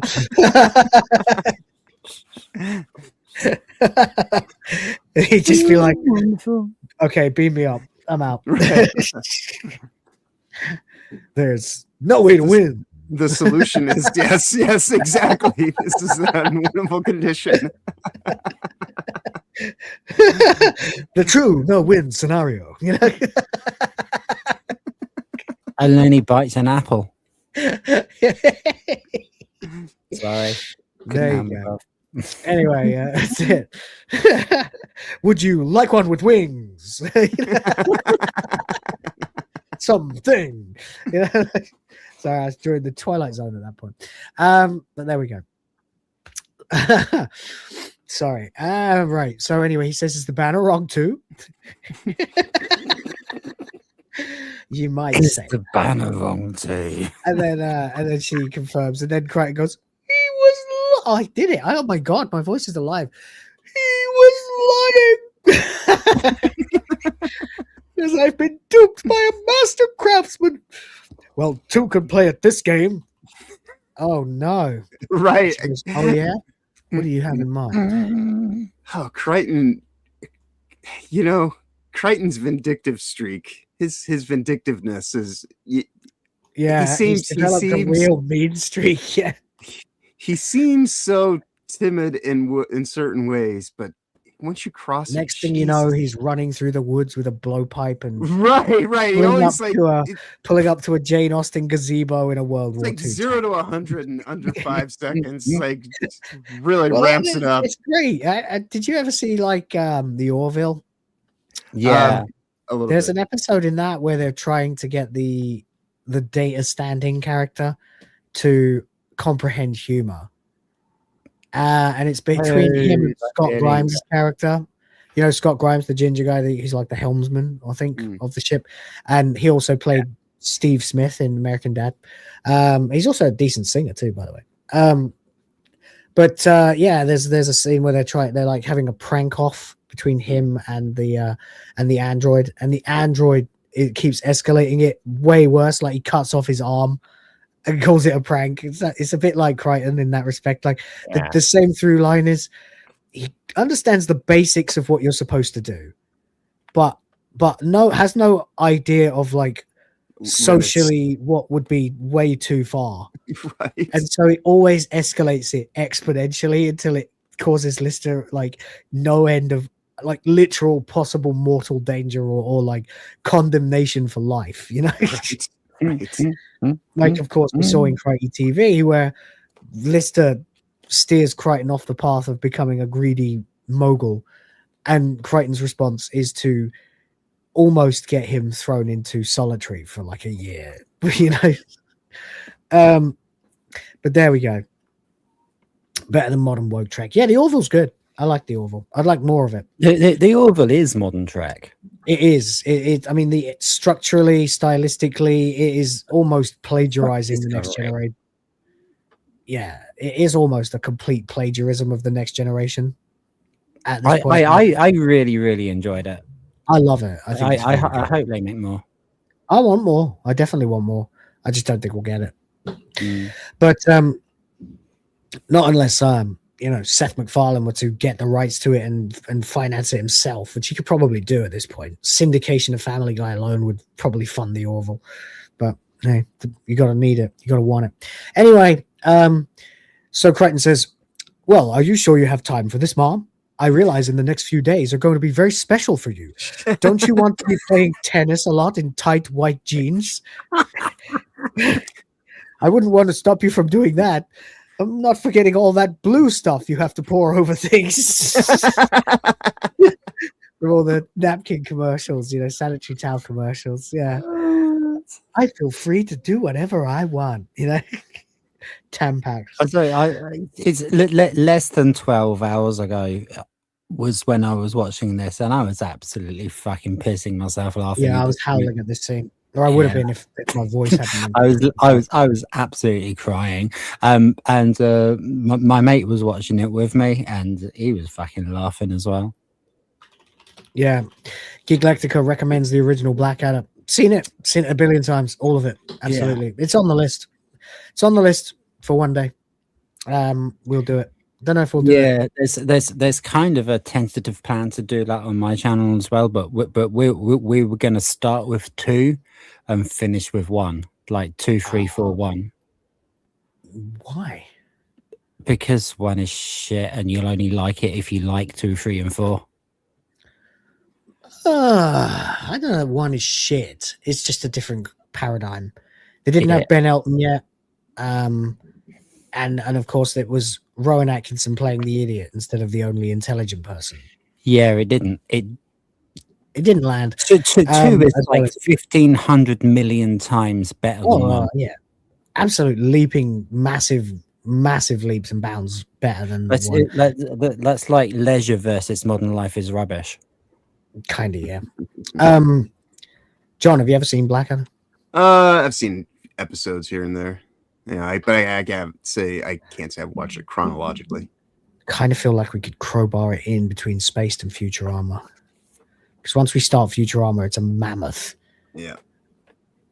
I don't know. We'll think about it. Anyway, I would definitely be up for that. I love Blackadder.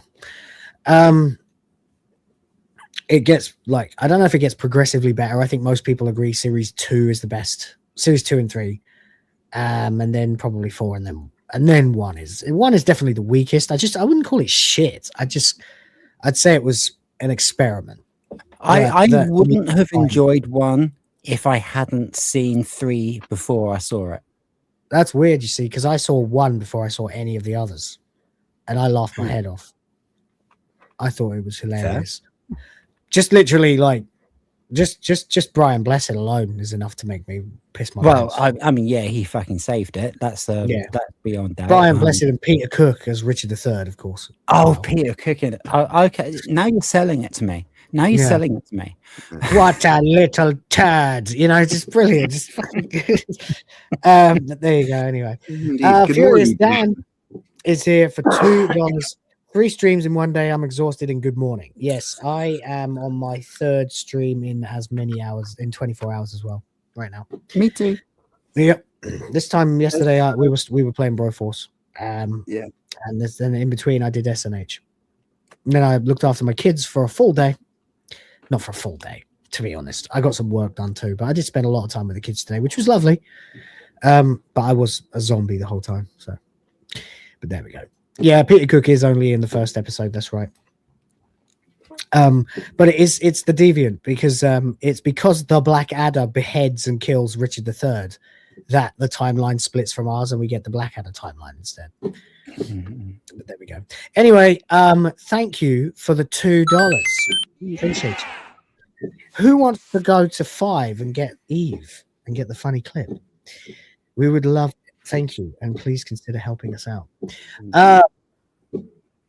So, Crichton says the funny line. She says, "Just tell me your plan for getting Dave back." So he mimes this thing where he goes and glug glug glug glug glug, and then she realizes. Now, this is also brilliant. This sort of 5-minute stretch of the episode is the best part of it. One of the best sequences in the whole series. Excluding Back in the Red, because that's almost its own thing, really. But anyway, so Lister and Rimmer are sat at the table playing drafts. A quiet whistle is heard, and Lister is looking at his watch. He says, "That's Hol. He must want something." Holly comes up on the screen. So I'd like to hear some hot off the press official insider information. There's going to be a cell inspection in about 10 minutes. Keep it under your hats. Winks at the camera. And then disappears. And about 2 seconds later, a guard comes in and says, "Cell inspection in 10 minutes. So there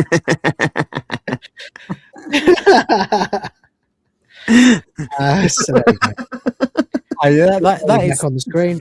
That is proper sitcom writing there. Yeah, that is great. Yeah, he goes, "Told you." Yep.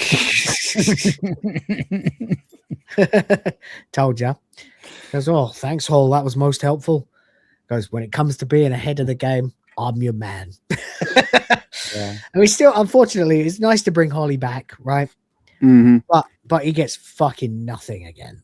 Yeah, this is kind of interesting that this is his last little. This is the last you'll see of Holly too. This is it. There's no Holly in any other Red Dwarf from here on. That's it. Yeah. Yeah. This is the end of Holly. But, you know, even it is kind of interesting, though, the line. It doesn't come back later, does he? No. Yeah. When? Oh, not in this episode, no. Yeah. Okay. Well, there's some. We're nowhere near there yet, but we do see him again. Okay. Well, we'll leave it at that then. Oh God, yeah, he's in 12 briefly, and also in the Promised Land. Yeah, that's right. Yes, that's right. I always forget. The problem is you forget because again, Holly was designed to be the exposition dump, and that role is now. Well, even at this point, that role is no longer needed because we're no longer dealing with like spacey junker ship weird phenomena stuff. This is very much a sitcom in space again, where the situations are all based on things that could happen in a controlled environment. Yeah, that's exactly why I always liked it. It wasn't a space sitcom. It was a sitcom that happens to be in space. Yeah, well, true. The line that he just said ahead of the game, you know, like when he is in essence just ahead is kind of it's there's a subtle kind of humor in that aspect of it alone. Oh yeah, I'm ahead of the game. Yeah, I thought that too. Yeah, but no one seemed to laugh at the pun. So. Yeah. Yeah. I feel like I might have been an extended cut of that or something, but no, you don't need it anyway because it's funny because we all know that he's useless. Yeah. Anyway, Triple J is here for $5 and says literally nothing like a Chad. Well, JJ, thank you very much for $5. Thank you for $5. Indeed. And Eve, of course, thanks you too. Yes. Yes. Thank you for $5. Thank you for $5. All right. Anyway, let's move on. So here we are. We're at this point now. Rimmer says, if you don't mind me asking, where did you get that priceless nugget of information way before it got into the public domain? It says, I've hacked into the ship's computer system, got into the prison log. I've also managed to get a goosey at the supplies inventory, discovered stuff in there that will make your hair stand on end. Lister says, what stuff? And he goes, Brill cream. Brill it's cool.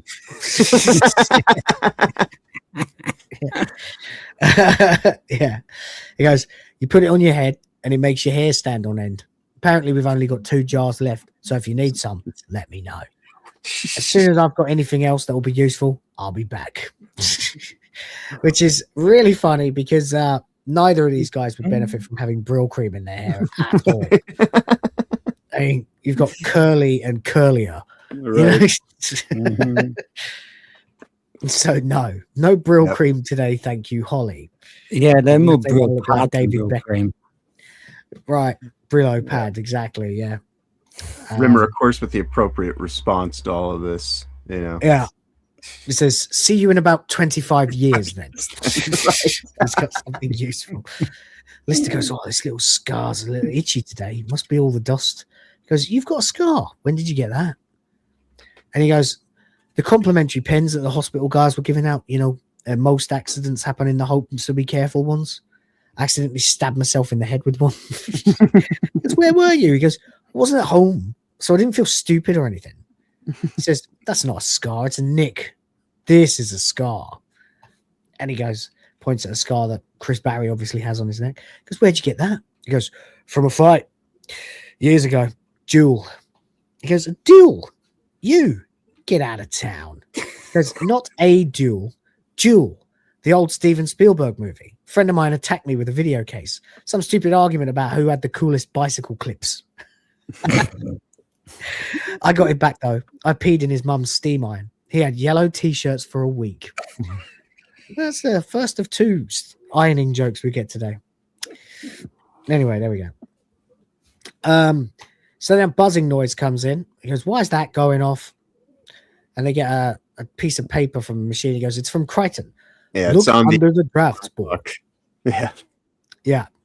And he goes, oh, another note. He goes, dear Mr. Lister, thank you for your wonderful advice regarding Miss Kachansky. In return, I thought I'd steal Baxter's stash of illegal hooch and hide it in your shower. I'm laughing as I write this, knowing your cell is about to be searched and imagining the panic now gripping your soul. What an absolute bastard. Fucking malevolent letter. Wow. The panic gripping your soul. That's sinister as fuck. It's like, dear Mr. Lister, thank you for your wonderful advice. In return, I thought I'd steal Baxter's stealth. It's sore. It's like, as I'm laughing as I write this, knowing your cell is about to be searched and imagining the panic now gripping your soul. I, Mr. Lister, I want to play a game. You know, like, but no, it's just, I'm laughing as I write this, knowing your cell is about to be searched and imagining the panic now gripping your soul. You know, like, right. Just the level of detachment. Just yeah, the two of them are like, oh my god. So yeah, so he's stolen Baxter's hooch. If you can't remember who Baxter is the biggest, toughest, meanest son of a bitch in the whole prison.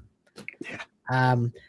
Really seriously, like, this guy looks like he could bend a human into a pretzel. So Although he's mostly fat, so he's probably not that strong, but threatening anyway. And so they find, they find 4 big freaking great big jugs. Containers. Yeah, jugs. Like, these are huge, and they might even be bigger than a gallon. What are they called, those kinds of jugs? Toby jug? I think that's it. Yeah. Full of a demijohn. That's what they're called. That's it. And they find 4 great big demijohns of basically incredible strength spirit. Baxter's going to kill us if he finds out we're doing this. The captain's going to kill us if we don't. That he means flush down the loo and down the sink. Prison wine that looks like mop water. Yeah, it is something else. Indeed, it does look absolutely grotesque. Do you even get a look at it? I mean, those demijohns are that color anyway, aren't they?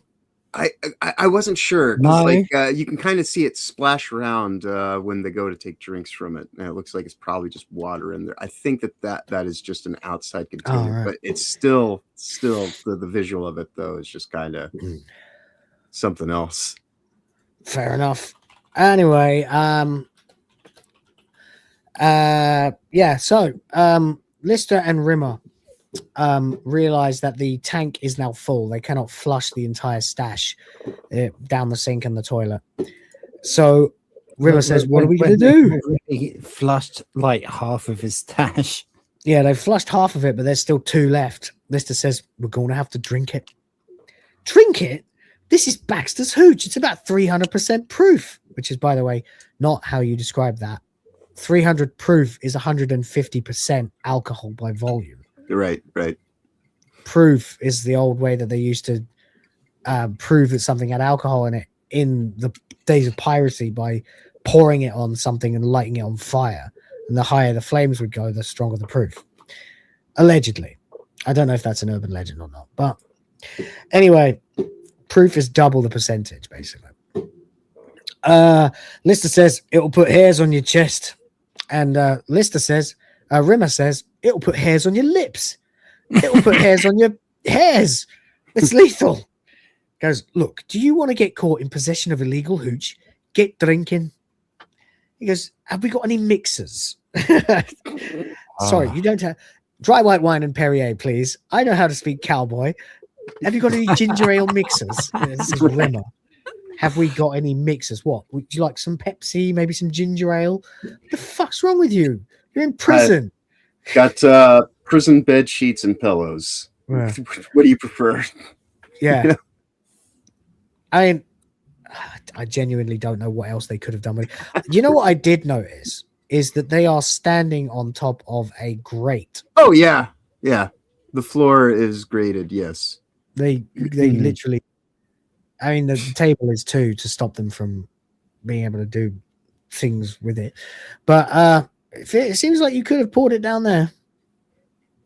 It's quite a wide space. You could probably get the volume of both of them down there. It would stink, but at least you wouldn't be pissed. Right. Or caught with it. And, you know, and it's probably just going to clean whatever sludge is and grime is under whatever is under the grating. You know, of course, if we did that, we wouldn't get the next scene. So right. Which is probably some of the greatest drunk acting I've ever seen. So have we got any mixers? Lister says, you are wetter than a driving instructor's handshake, aren't you? Get it down your gob. Lister takes a tentative sip from one of the bottles. All right, we have to just watch this. Yeah. Because the facial acting that we're about to see is unreal, man. Right. Lister takes his first sip.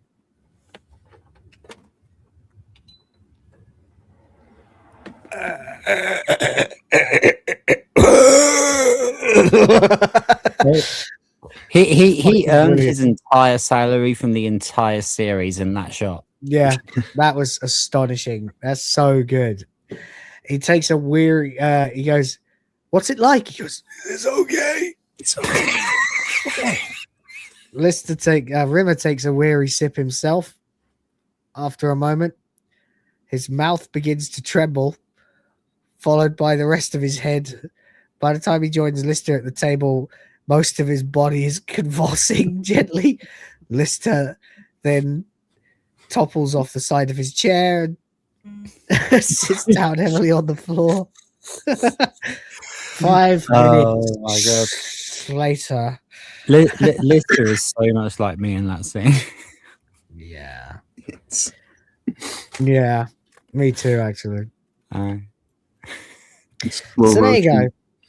And so they're just sitting here, just staring blankly into space. They're both like, presumably they've picked up Lister's chair. Yeah, I don't know how he even got back on the seat, but Craig Charles in this. Oh my God. Rubber face acting. Like he has been, only a man who's been this drunk can do an impression of being this drunk this accurately. Yeah. I had a visceral connection to this scene. I was yeah. Whereas Rimo is just looking forlorn, trying to keep his eyes open, but look at Lister's eyes. And in comes Ackerman. He goes, inspection.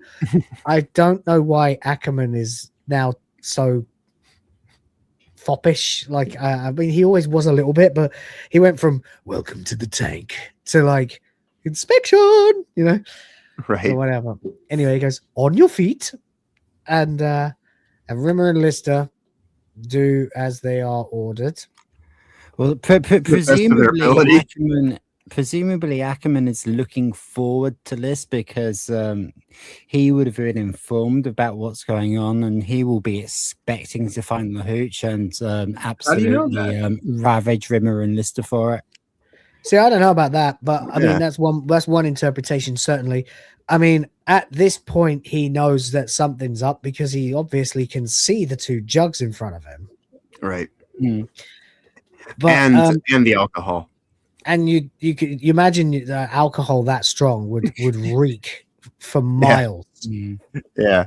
I mean, I spilt like a puddle of ethyl alcohol on the floor of my studio last week, and every time I walked in, I could still smell it for like hours. Yeah. Even after it had evaporated. Yeah, and they barely got more than those sips out of those bottles. So there's no way they finished the whole thing. I mean, they clearly must have had a couple more sips, maybe 5 or 6, but I don't think they finished it. I think they died. But whatever. Anyway, Ackerman's here, and he says, on your feet. At which point you look at the concerned Rimmer. He's just like, what are feet? Yeah, like, oh God, there's no possible way I could do this. And so, hey, look, he tries to do it. They try. They finally manage to. No, they start to fall off, and they just end up on their knees. Try to push themselves, manifest it to their feet. That's right. Ackerman is just staring at both of them. Just taking it in. He goes, stand by your bunks. They both try to. They dive and they just barely make their bunks. Yeah. And with great care, they've made it over to their bunks. Ackerman sniffs the demijohn standing on the table, grimaces, and walks into the center of Lister and Rimmer. You see, this is why I don't believe that he knew it was going to happen, because he looks like he's reacting to new information. Yeah, but I mean, he's also an utter idiot. I mean, only an utter idiot would have taken this long to realize. Or like not have immediately suspected. Right. Well, the irony is, and immediately realized. Well, the irony is the best course of action they could have taken would have been to just show them the note of Crichton setting them up. You know? Literally. But they're not going to do that. They're not going to set them out. Right. He sold them out. Right. He even sold out Rimmer, and he's not even involved. But whatever. He goes, Ackerman goes, "You're drunk," and I don't know why he says it in such a gay way. It's really strange. "You're drunk," and once again, I want to play it because there it is. "You're drunk," and then you've got to see like it's the facial expressions, the motion, like the shaking of the head. It's all done like in that kind of almost childish, exaggerated way that only a person who's been utterly bollocksed would be able to. Like, you don't just go, "No, I'm not." Right. You go, "No, no." Yeah. You're so drunk. that's what we're gonna get. That's what we're gonna get. So there we go. Lister says, "Drunk, sir?" No, sir. No, sir. And then Rimmer says, "Absolutely not, sir. No, no, no, no, no, no." Ackerman ponders for a moment. He goes, "Who fancies a kebab?" And they both go, "Oh, yeah. Oh, me, sir, me." And there it is. Yep. Lister goes, "Oh, Schmeg. He's sticked us."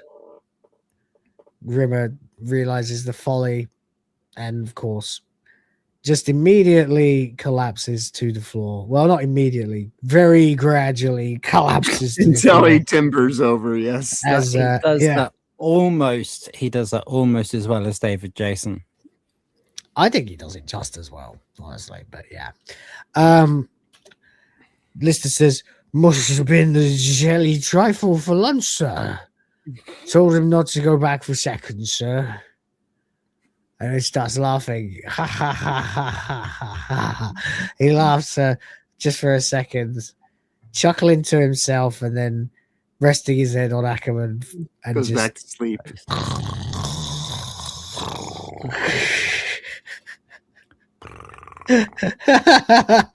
Yeah, Ackerman says, "Call the Medibay. We need 2 stomach pumps." And then he says, "Super suck."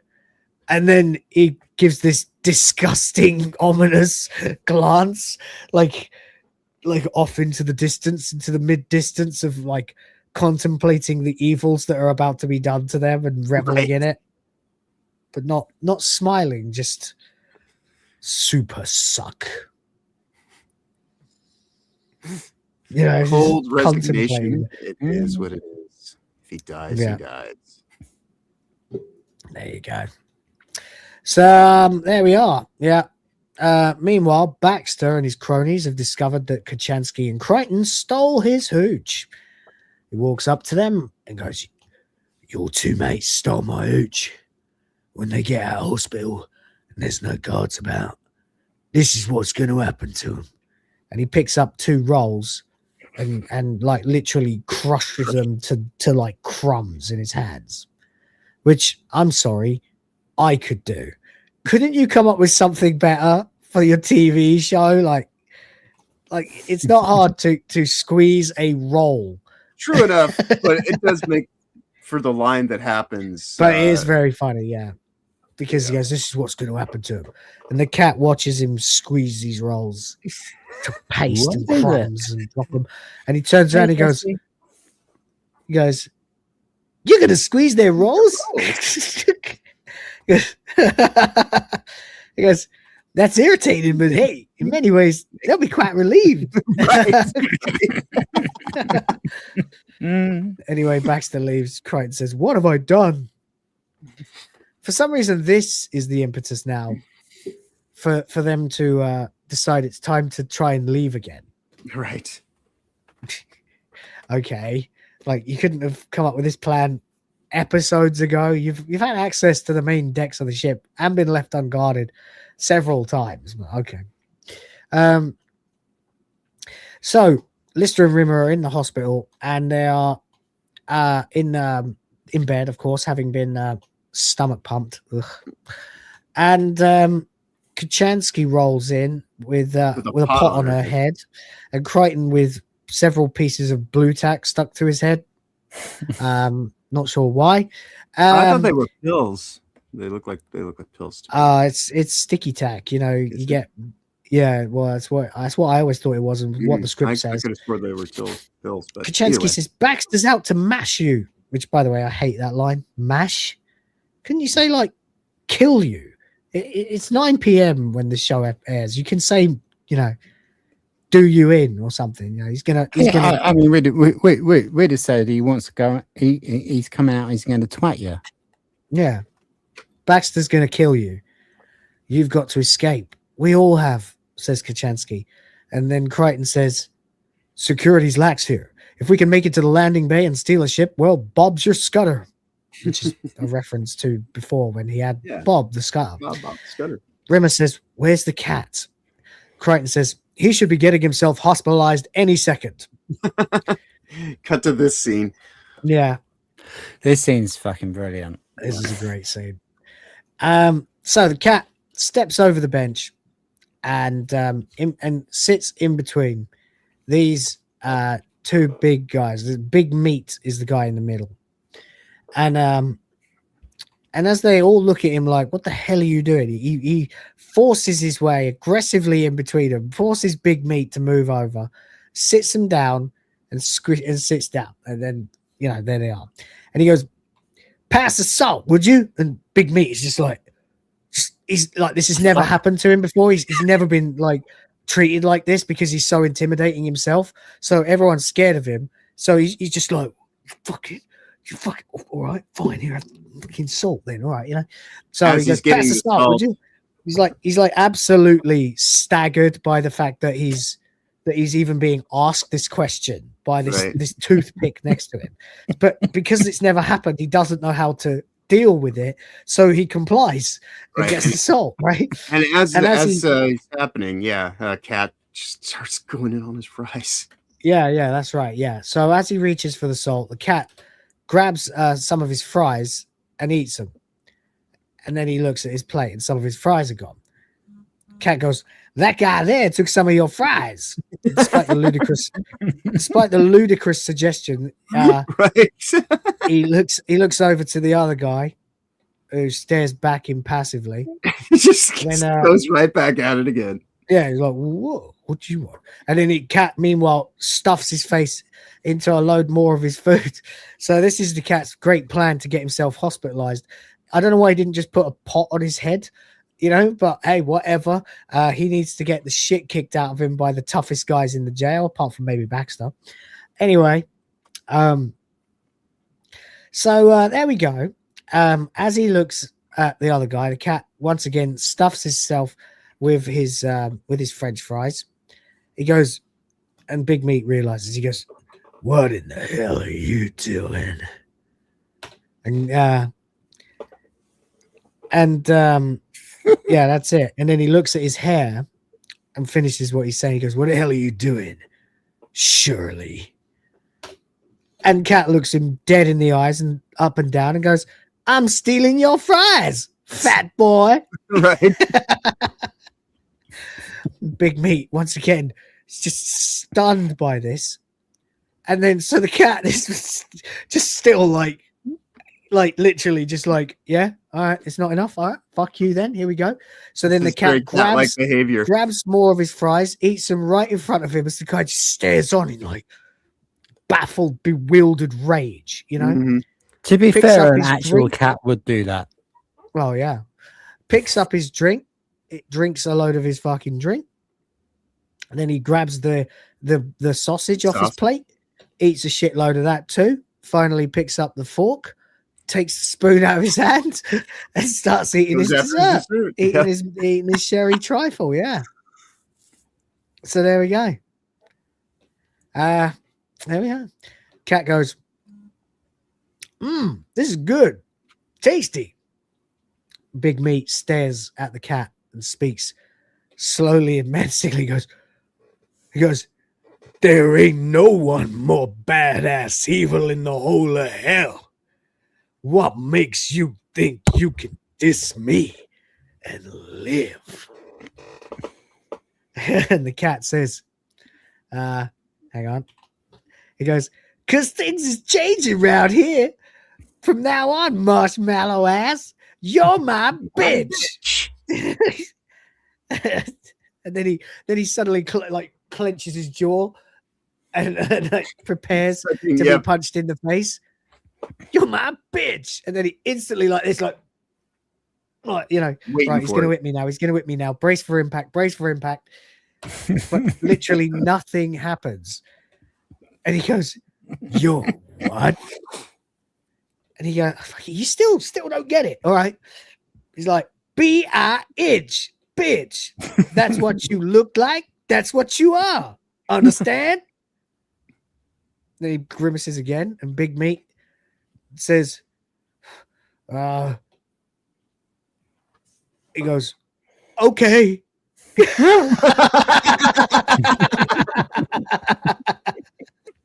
She's just like, what the fuck is going on? That's like, I know it's badass guy in fucking town. What?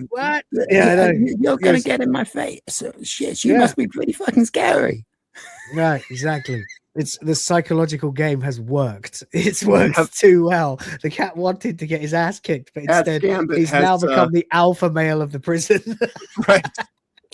The cat scam that pays off unintentionally, but it's hilarious. I know, it's crazy, isn't it? Anyway, I'm trying to think. Is that hang on. David Very, that's it. That's his name. I've seen him in loads of stuff. I can just never remember. He never usually plays this kind of character, but he has played bad guys before. I know why I'd recognize him. He was one of the Slitheen. Oh, okay. He's one of the Slitheen in Red Dwarf. Yep, that's right. One of the Raxacoricophalopatorians. We had Slitheen in Red Dwarf.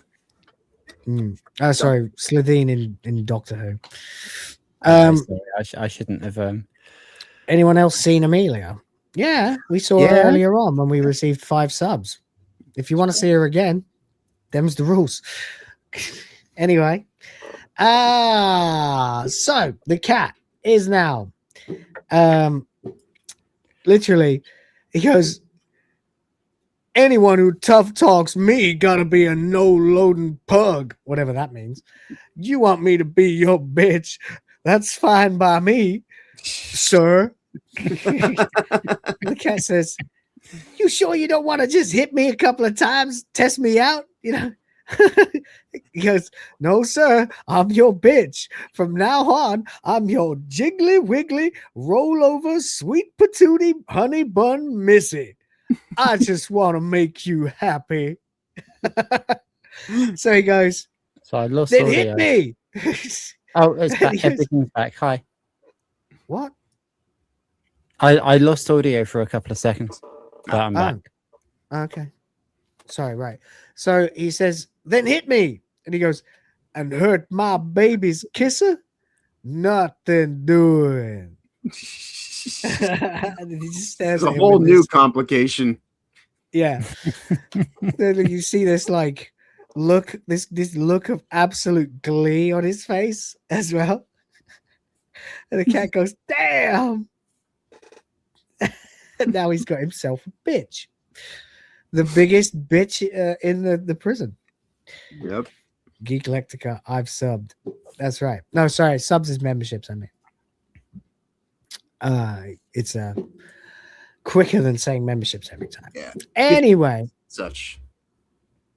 Right. So Lister is present, Rimmer, and of course, then the nurse. The nurse walks out of the room.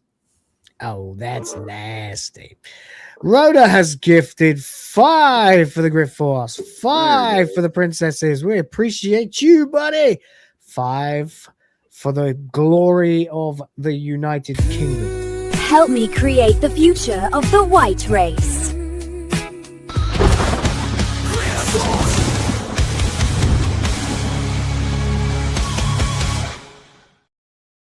Yeah, I gotta make a longer clip of that. Definitely gotta. Yeah, I was gonna buy my own. Can I gift to someone else? Yeah, just gift memberships. Yeah, you can. It's an option. Absolutely. Well played, Rhoda. Well played. People are cheering for you in the chat, Rhoda. That's right. That's how. He's Rhoda. That's right. That's our Royd. Wow, that's me. That's our Royd, baby. That's right.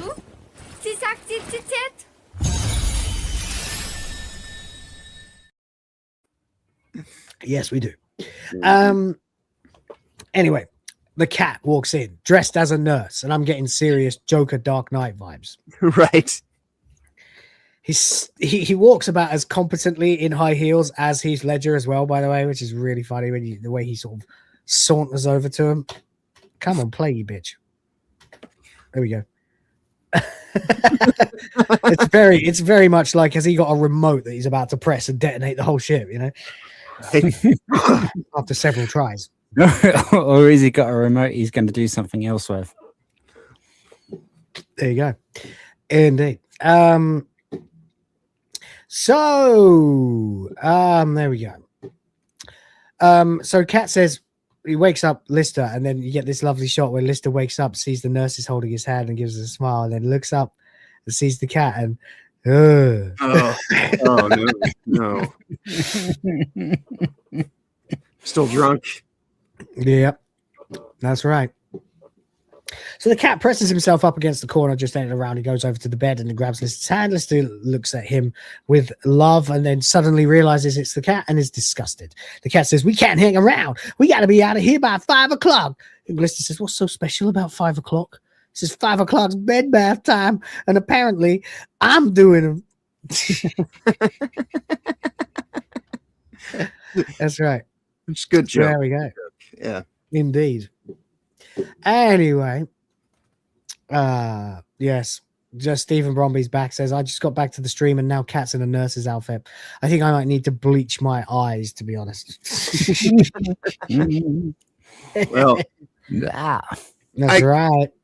No, you can it's the dark side. Yeah, it doesn't carry on for too much longer. I can't say the whole word. Will can. Cesium, Frankolithic, Mexialabinium, Rixie, Dixie, Doxy, Dexydroxide. Yeah. We'll get to it in a sec. This is the thing. At this point, you're like, how many minutes into the episode? And it's starting to seem like it's maybe wrapping up. And then suddenly, it's all going to go crazy in the next scene. And everything's going to go from like at least a narrative through line to we've taken a left turn into a completely different episode. Yeah. You know, and we're going to try and crowbar that into the last 7 minutes of the episode or something like that, which is where this episode goes horribly wrong, because until now it's pretty good. Right. Anyway, see, this is the thing. Each of those scenes individually, they work as slice of life kind of. Yeah, I would expect to see this in Red Dwarf at some point in time. Yeah, and they all kind of lead into the next thing, but it just seems like it's there just for the scenes themselves. As individual scenes are great, but it seems like this is just time that is being added into the overall run count and doesn't have much to do with really anything, which is it. Because it just has these bookended parts, the beginning and then the end, and then the stuff in the middle just seems like it'd be really nice if we could get this in before we have to pack it in and the production's, so they work as character scenes, but in terms of actually like giving you a full-fledged episode, I don't know if it really kind of, was the best choice, but there's an argument as well that they lost the heart of the show in this series. And I think a lot of that is because, there's an element of it that's kind of like, we're just going to put these characters in these scenes and see what they do. And there isn't really any character development for any of them. But how can there be when they're all in prison? Right. The only way it worked before was that they're in deep space and they have to keep dealing with increasingly crazy shit happening to them. Right. Which we'll get back to in Series 10. And then we do begin to get a little bit of character development. Not a lot, but a little. The character development is almost completely over. That's about the only downside of Series 10, 11, and 12 is that there's not an awful lot of real character development that goes on. Yeah. Because they're so fleshed out now that the only thing you could probably do with them is actually send them back to Earth. True. And have the show end. But I don't know. You could have just carried on with the model from Series 6 and 7 for infinite time and continued to write the same scenarios. And I think the fact that they changed it and mixed it up in Series 8 is one of the reasons that the show didn't appear again for years and years and years and years. Yeah. Snake Pit Reviews, you heard they want to charge us TV license for watching YouTube now. They legally can't. So just ignore them.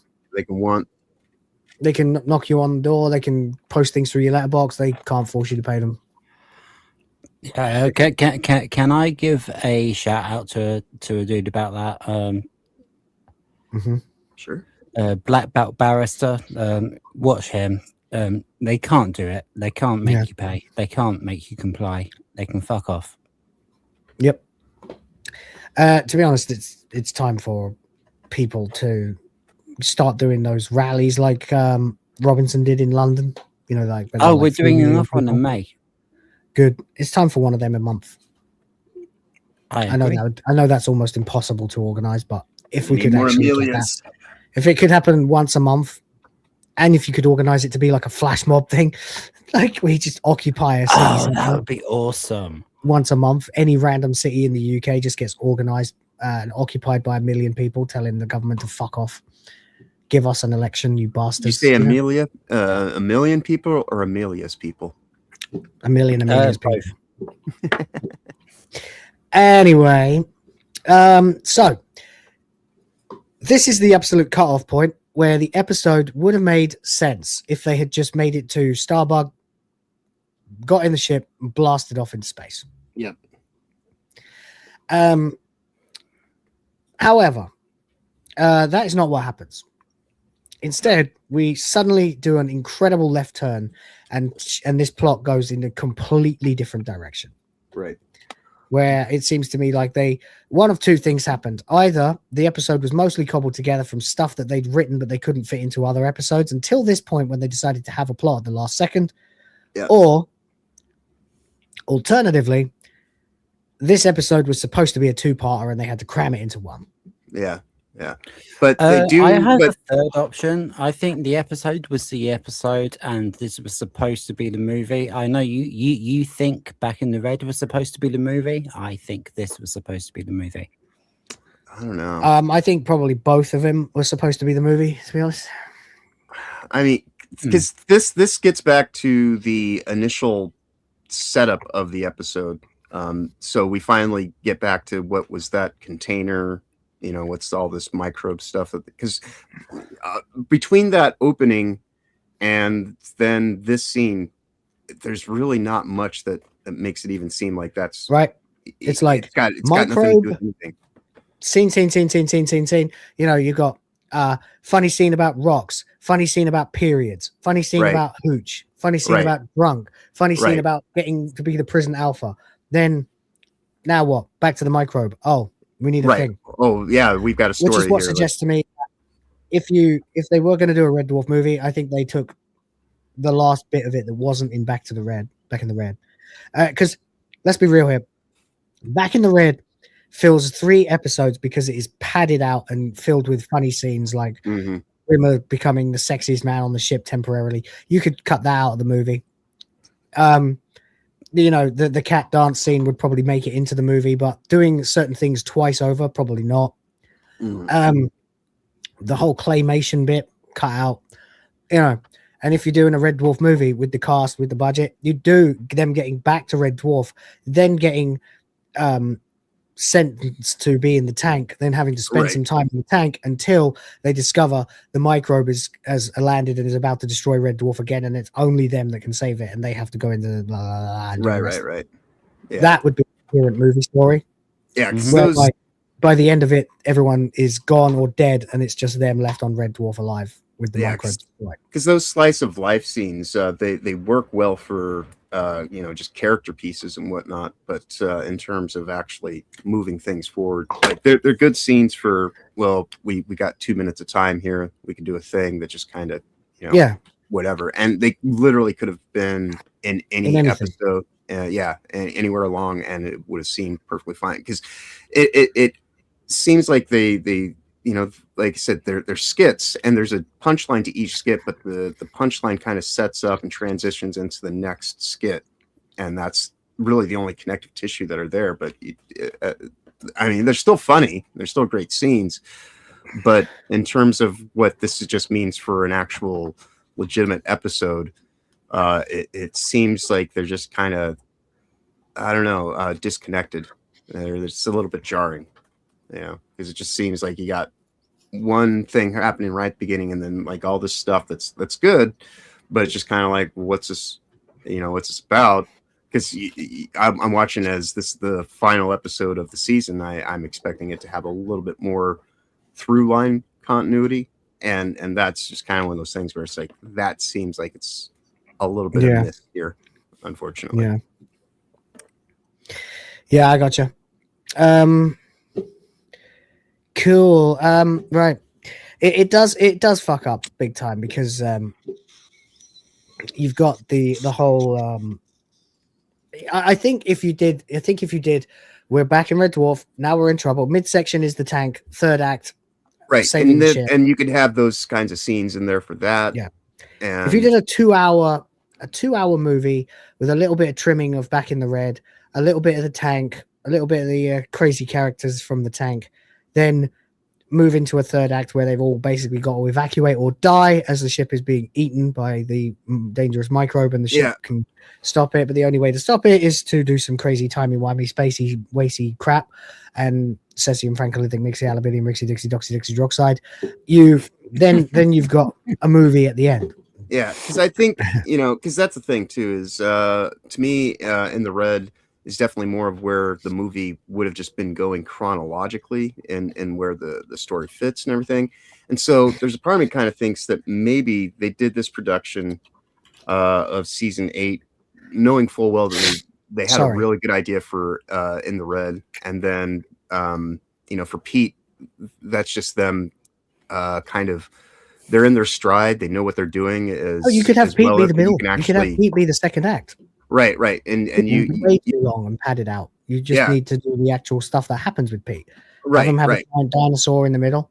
Yeah, and so within this season, you could easily put together a very good comedic. I wonder if you could actually cut together a fucking Red Dwarf movie out of this. I think that out of this season, you I think you're done right with it. Because that's kind of what this final episode seems like to me, is they ran out of creative gas because they already did the thing. And then I think the only problem would be you've still only got 10 minutes of episode for this plot. Right. Well, that's what I mean. An incredibly unbalanced Act 3 in a movie if it was only 10 minutes long. Right. You need to have more shots of the microbe, or them discovering it and then trying to convince the captain or something that. Because everything's going to go crazy in a minute. Pulp Fiction it. I could, if you start with the Lexi Dixie Expeditocious, and then cut to them coming into the Small Rouge one in the tiny weeny green one, then well, you can almost read this episode as, because we never saw what Rimmer was seeing when he was put into the hypnotic stasis, and so like this almost seems like if you somehow we saw him believing that he was fucking all those women. True enough. But what I was gonna say is, with this though, this almost seems like you could have used this as a way to get him, like this thing that they do in this episode seems like you could play around with that possibly in back in the Red. I don't know. This just seems like they had ideas and they were masterfully done for In the Red, obviously. I had the book and I know what was supposed to happen. Right. But spoilers. I'll wait until we're done with it and then I'll say that. No worries. But yeah, it seems like they had like plenty of creative bits and bobs, but then they just had this extra episode almost that just became just a hodgepodge. Just kind of almost leftovers, it feels like, in a weird way, or little tidbits that they just wanted to get in, because maybe, I don't know when they found out that the production was ending, prior to this or after, how all that worked, but I don't know, it just kind of seems like it's going but it doesn't seem like is actually intent on, saying a thing or doing a thing. Yeah, I know what you mean. Normally do. Yeah. I know what you mean. But it's still good. This is taking such a long time to get through. I'm starting to think we might need to do Back in the Red all together next week. Just do a long stream. That works for me. Not Back in the Red, sorry, Back to Earth. All as one next week, and I'll just have to change the thumbnail. Honestly, that kind of works for me because I still have stomach ache. So yeah, and we're really late today. All right, we might do that then, because this is much more. Well, I mean, I did say that because of shit that's going on at work, I'm going to be an hour late on Tuesday and Thursday. So the only time I'm going to be here for the full show is Sunday. So that so we could make Sunday longer and stuff like that. Yeah, okay, fine. All right, well, we'll look into that next week then. Okay, that's fine. I'll just change that. And I think that this episode's probably a little bit more forensic than we were expecting, because it is just kind of it's an outlier in what they are. It's very funny, and we're now at 2 hours and 15 minutes, just about to get into where it all is going to go terribly wrong. Right, we haven't even started yet. No, we've pacing and everything. We're going to be another hour. We've been giving as much praise as possible, because there is kind of like this thing that's good. And I don't want anybody. We've been trying to rain down flowers on it as much as we can, so that now we're going to throw the shit on it, and it's going to be dark. This is that a lot of people are like, this is the exact moment that Red Dwarf jumped the shark or turned left or whatever. Right. Because I mean, a lot of people say back to Earth, but a lot of people also say this right here. Okay, so back to the script then. Hold on, let me get it open again because I've been fucking around in various tabs. So we are going to do this. At least I've got next week's thumbnail already made. Then Lister and Crichton and everybody actually are making their way down the corridor, and that's when we cut to this. And this is your alien molecular acid is melting through the whole ship. How do we know? This was going on. Yeah. Oh yeah. I wondered when we'd get to this. Right. So here we go. And Crichton now inexplicably has all of the information and the details about what this is. Mm-hmm. The second they encounter it, with no psi scan, and let's remember they've been in prison. Right. Where they are absolutely not need to know. Right. They're not need to know at all about any of this. Any of this would be a very above top secret kind of clearance level. Yes, exactly. Yeah, be the kind of thing that they'd only know about if they were the ones alone on the ship. Just look at the way that they handled Back in the Red. Right. This would be that level of event. Right. Sorry. Anyway, so they approach this and they discover the gelatinous lumpy substance that's coating the various metal surfaces in the whole section of the stage. And Crichton says, the microbe, which destroyed the Hermes. It's on Red Dwarf. How did he know any of that? Exactly. I guess he saw the crawl at the beginning. Yeah, right. So now he's getting like Ryan Johnson level of like plot armor, plot info. Like he's got the script off in one hand and he's reading it, Right. So there you go. So he has information that genuinely shouldn't have. The only way that you could even hint at them somehow knowing about this is Rimmer in his probationary state finds out maybe about overhearing it, and and that's us writing the script to solve big problems. That's the most which I say I could be. You know what I'm saying? Like the general rule that we go by here is, if it didn't happen, if you want to embellish a scene to make it funnier or make it a little hiccup make a little bit more sense by writing a little bit of additional headcanon, that's fine. If you're going to use it to fix gaping plot holes, no, right? We can't do that. Because what we just suggested would have been that's like what people did to try and make The Last Jedi work, and I don't like that. Right? Because the thing that we just suggested would have worked better as the past 15 minutes of skits. Yeah, I mean the thing is, you are now in a different episode. But that's an entirely different thing. So it would have been an entirely different course. So that's in Red Dwarf series 1 through 6. This would have happened at the 10-minute mark. Right. After a couple of funny scenes, possibly something to set up. Right, because later. because they spend very little time even right here in this corridor as well. Because but the problem is another thing.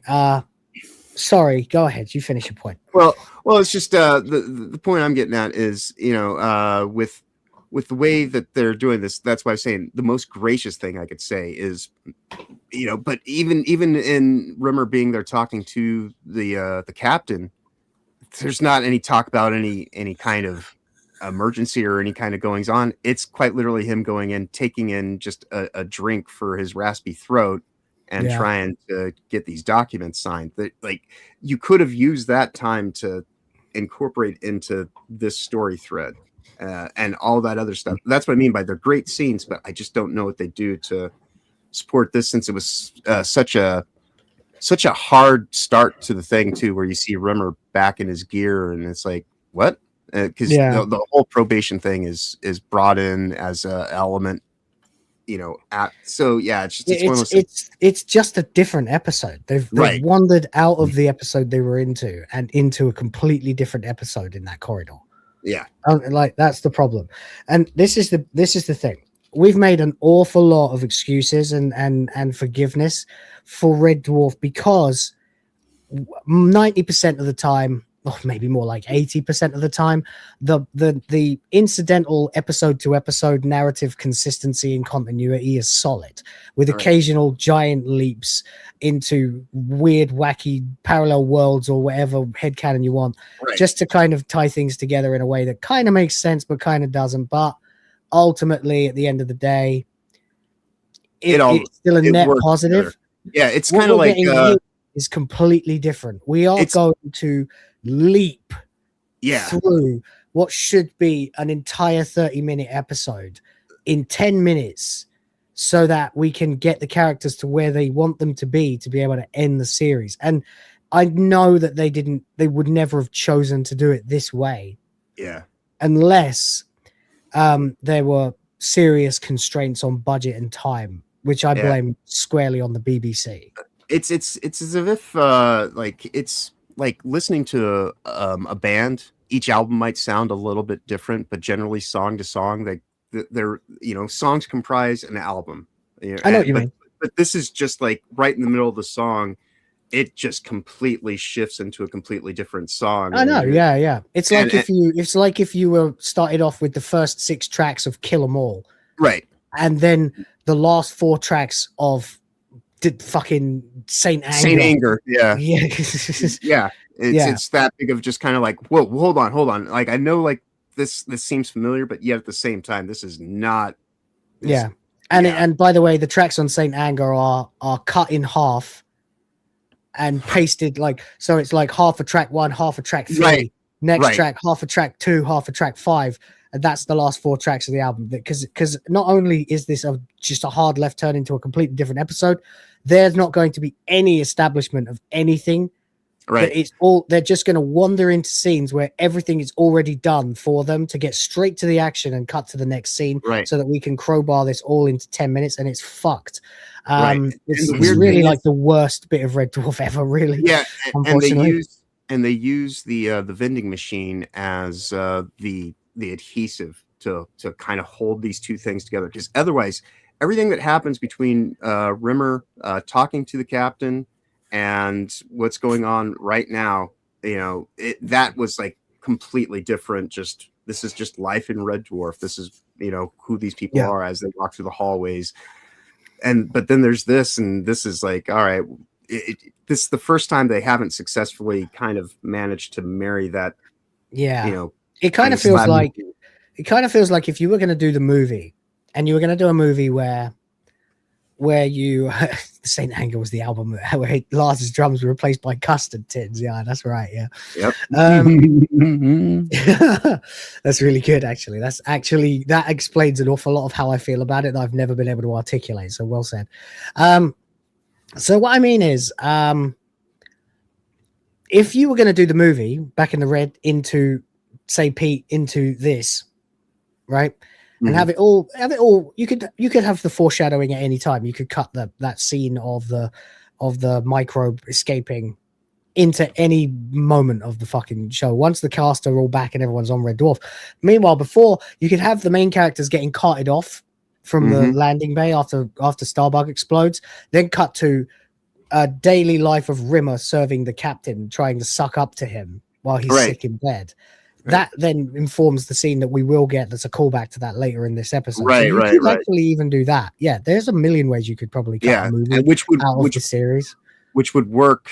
For the way that the pacing of Back in the Red, having Rimmer being there as one of the resurrected. I really want to try doing this. I'm thinking about it. I know I'll never get to it, but I really would like to try and make a like an actual plot that makes sense. Red Dwarf season 8. Red Dwarf, yeah. Oh man, that's a really good idea. That's a really good idea. That's a great way to get a copyright strike on my channel too. But hey, that's what Rumble's for. You can always put it over there. Yeah, that's right. Yeah, that's right.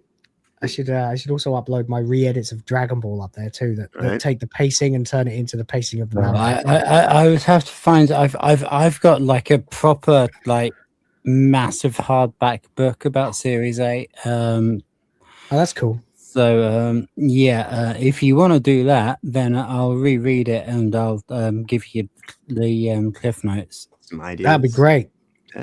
Anyway, let's get into this then, because I know we've given ourselves a break by saying we're just going to focus on this episode and let that be the sole focus of this stream.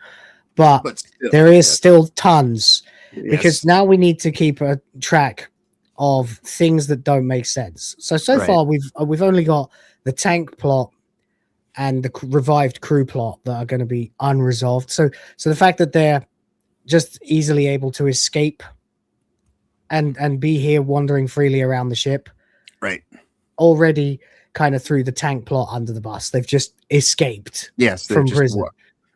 Effectively, from what we understand, they got themselves into the med bay and there's less security there, and for whatever reason they put back on their inmate gear. I mean, the number one thing, how did Crichton and Kachansky get into the medibay? And how did the cat get into the medibay when we've seen that the tank is an isolated cylindrical prison structure that is separated from the rest of the ship by a giant gaping pit? You would imagine that the prison ward the tank itself would have its own medibay specifically for people in the tank. It's a city within a city. Indeed. So how did they get out of the tank? I understand how Lister and Rimmer got out of the tank, if we were to assume that a ship the size of a city with a prison town inside it doesn't have its own medibay, but okay. And this goes to what we were saying about the song kind of analogy is I can expect a change up from song to song, but you imagine the song that you're listening to finish, to actually play out and be its thing. And like I say, it's like Unforgiven 2 suddenly turns into Saint Anger, the actual song. Or turns into Cyanide from fucking Death Magnetic or something like that. Right. Or the album they did with fucking Burt. It wasn't Burt Baccarat. It was fucking. Did you say Baccarat? Yeah, but it wasn't him. It was Baccarat. Baccarat's the game. But Baccarat, fuck. That sounds like a great name for a character. Anyway, but you get what I'm saying. A crooner, I know they did an album with a crooner. Anyway, so we're here and we already have our first big issue. How the fuck does Crichton Lou Reed, right? How did Crichton know about the microbe? Okay, don't know. Can't explain it. There's no logical sense in it. They don't have a psi scan. They have no possible way of knowing this. It would be need to know only. In fact, it appears that nobody knows. Because Rimmer then, Lister says, how? Rimmer says, the microbe's chameleonic. So it must have been in the escape pod. The one Talia, what's her name, arrived on. So again, like, this is the best case scenario that we could piece together. Somehow Rimmer overhears this, because now even he's pulling a scene that he what? How do you know about this? I mean, he knows about. I think Will's. It's in. He knows about her. Episode theory holds weight. Right, but what's that? Sorry, Rimmer. Rimmer. Sorry, Rhoda. Rimmer. I said I think Will's. It's an entirely different episode theory holds weight here. Yeah. Well, the only thing that sort of loosely ties it together is Talia, and we never got a scene. When she walks into the captain's office, she's not going, "My ship was destroyed." Right. By a chameleonic microbe that eats the ship. Right. And I'm the only one who you have to test the escape pod to make sure that it didn't come with me. Yeah, she was very calm and relaxed about. She's like, "Hello, how are you? Everyone I know is dead, but at least I found you." You know. Right. No, it doesn't make sense. So no. Yeah, they've tacked it on to the escape pod that Talia arrived in, which they shouldn't have, because that opens a bunch more questions. Mm-hmm. So how does he know what a chameleonic microbe is, by the way? Right. Because they never described that as anything to do with the polymorph or anything like that. So, yeah, it's just a thing. Exactly. Next, why didn't Talia warn the captain? Right. Okay, if she was actually right, if that were the situation. Yeah. So there we go. Then, of course, we have why didn't the microbe eat through the fucking escape pod? Right. While she was on maneuvers between the ships. Yeah. It must have been like some sort of safety containment pod. Right. It's like, oh, she's hibernating. I guess riding in it. Right. Unless it was hibernation stasis with her when she got out of her hibernation stasis. See, but again, this is all just trying to sort out something from nothing. It's not there. So why was she in a pod designed to contain it? Was it designed to contain it? If so, why didn't it eat it? If not, rather, why didn't it eat it? And even if it can't eat through the containment thing, why did it not eat through her? Exactly, it eats through everything except apparently glass. It's a designed virus. Right. Right. Anyway, it's a programmable microbe. Anyway, so Lister says we've got to go back and tell them, and Rimmer says, "But what about our escape?" He says it could be days before they discover this. So we've established then that nobody on the ship knows about it, which means Talia doesn't know, so she couldn't warn the captain, so he doesn't know, and they are the only ones who know. Right. And they are now escaped from the tank. So going back now means that they are going to back to prison. Yeah. Going back. Well, I mean, they might not. They might all get pardoned if they save the entire ship. Possibly, but also, but still, this is not going to be without consequence. So, like, this is either going to pay off in dividends or really set them back. Yeah. So we have them. Why hasn't anyone else discovered it? I guess you could argue that is 6 hours of time. It's not, but anyway, Rimmer says you're just acting all brave and manly to impress her, aren't you? And she says, no, Dave's right. He's looking at the big picture. And he goes, yeah, the big picture involves you, no clothes, and a haystack. Fair enough. It's harder to laugh at these jokes when you're alarmed by the fact that the plot makes no sense, though. That's the problem. Yeah. Anyway, they all look at each other, and I don't know, Crichton says something here, but it's not in the script. So whatever. Whoa. Anyway, this thing's fucking up. Sorry. So they're all staring at it. Anyway, cut to the captain is in the tank. Yeah. And he's telling them Red Dwarf is being devoured from within by a corrosive microorganism. Okay. So did they tell the captain? Right. Because this is the interesting thing. Like, yeah, so we're missing the scene where that would have happened, and now they're just sent back to the tank. Straight to they're back in the tank, and the captain is telling them that they're all going to die. And they're in Gen Pop with everybody else. Yeah. So yeah, it's so we've missed now some more connective tissue. So yeah, it's why aren't they revered as heroes if they've told them to save the ship? Right. And here's the other interesting thing about it too. I suppose in some ways, Red Dwarf was brought back by the nanobots. Nanomachines, yeah. So it materialized. So I guess in some ways it's kind of poetic that it's going to basically be dematerialized. Yeah. But I guess the nanobots it's working at some point in time. But you'd almost think that this would be a way to have the nanobots. It's almost a callback to the nanobots in a weird way. Why aren't they involved in the resolution of this thing?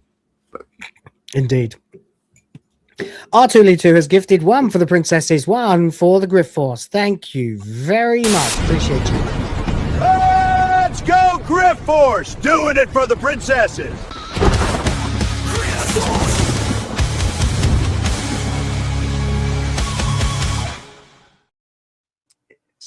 So then that's the first real giant leap, right? They took the left turn into a completely different episode. Then we leapt over an entire scene where they explain to the captain what's actually happening. Right? So that's a scene. Now we've cut from they're the ones just discovering it to everyone on Red Dwarf knows, and the captain is giving an official speech telling them all that the ship is being devoured from within by a corrosive microorganism. As you probably know, we don't have enough craft for everyone to be rescued, so most of you will be staying behind to die. Oh, there's an apology about that in the internal mail. Okay, so that's it. Yeah. So they're all just standing there waiting to die. Which is also, this is another quick scene. Yep. It's just gone. Yeah. That's it. Then we cut to the hallway, and then this just snap, like snap. Now Red Dwarf is here. Yep. Okay.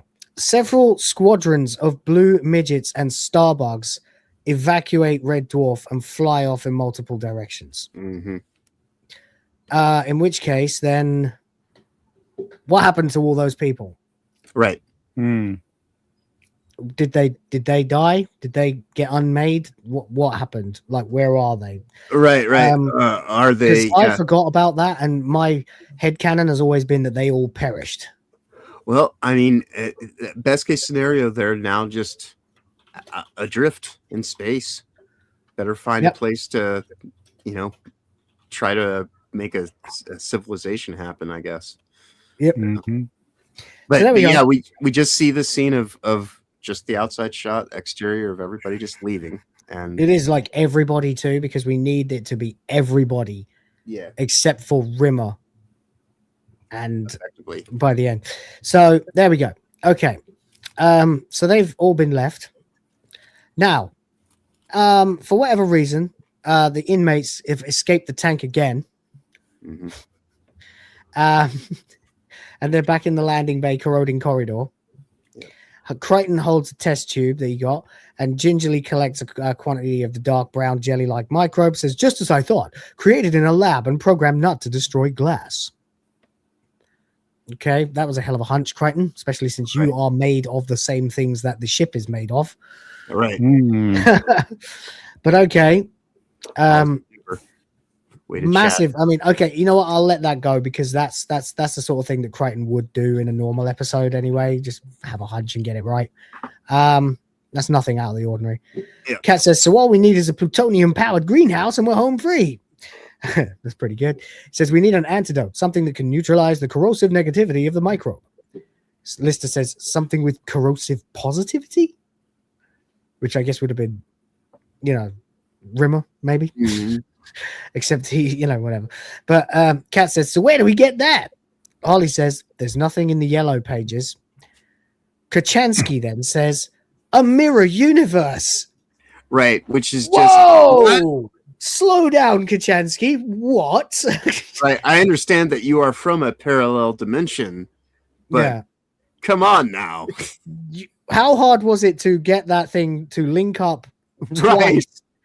Between the two universes, just twice in the same space of time, in the same quadrant of space, on the other side of the fucking galaxy, because they had to come back, remember, to where they were at the end of Series 5 in order to find the nanobots and get them to rebuild Red Dwarf. So when Red Dwarf is rebuilt, it is effectively not that far from the planet with the despair squid. Right? Right. Exactly. Yeah. This is Why does she the easily the most intelligent and educated one of the five of them? It's one who seems the most reasonable. Reasonable idea at all. Yeah. A fucking mirror universe? Like, are you serious? I suppose this is an appeal to authority, because if Kachansky says it has to be a good idea. Right. But then she literally goes, a universe where things are diametrically opposite to this one. There, negative becomes positive and a virus becomes an antidote. Okay, great. Yeah, you got one. Like, so this universe, out of the billions that exist that we've established with Ace Rimmer, how do we know how are we going to enter a universe with it's the exact mirror? You know what I mean? That's the exact mirror of everything that's in this universe. Right. Right down to ranks and positions of power and roles and relationships, but all the genders are the same. Right. But you know, then also everything that's negative is positive and blah, blah, blah, blah, blah, blah, blah, blah, blah. What are you talking about? This is way too far. And when we get crazy, and when we get to it, much like backwards, there's going to be some inconsistencies even within that logic. Because you just mentioned them. Anyways, we'll get to that. Yeah. Anyway, so I mean, this one really bothered me. It actually made me pause it watching it earlier on. And I was like, a fucking mirror, you know? Like, I forget. Right. She just pulled that out of her ass. Right. Right? Just like casually. Out of nowhere. She just casually comes up with this insane idea. I mean, let's be honest here, right? It used to be there would be a joke where the cat would go like, why don't we just get into the jet-powered rocket pants and Junior Birdman the hell out of here? And, oh, an excellent suggestion, sir, with just two major drawbacks. One, we don't have any rocket-powered jet pants. And two, there's no such thing as rocket-powered jet pants outside of the fictional TV show Robbie Rocket Pants. That's what it should have turned at this point. It should have gone, an excellent suggestion, Miss Kachansky, Mom, with just two major drawbacks.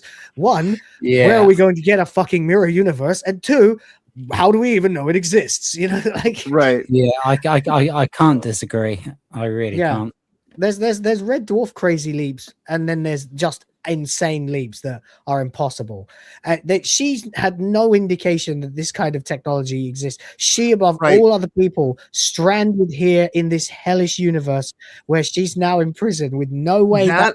The universe should be the most knowledgeable person on how absolutely unlikely her ridiculous plan is to actually happen. Right. That, and how do they have any kind of intimate knowledge of this version of this incarnation of Red Dwarf that they've spent all this time in the tank in the prison? Yeah.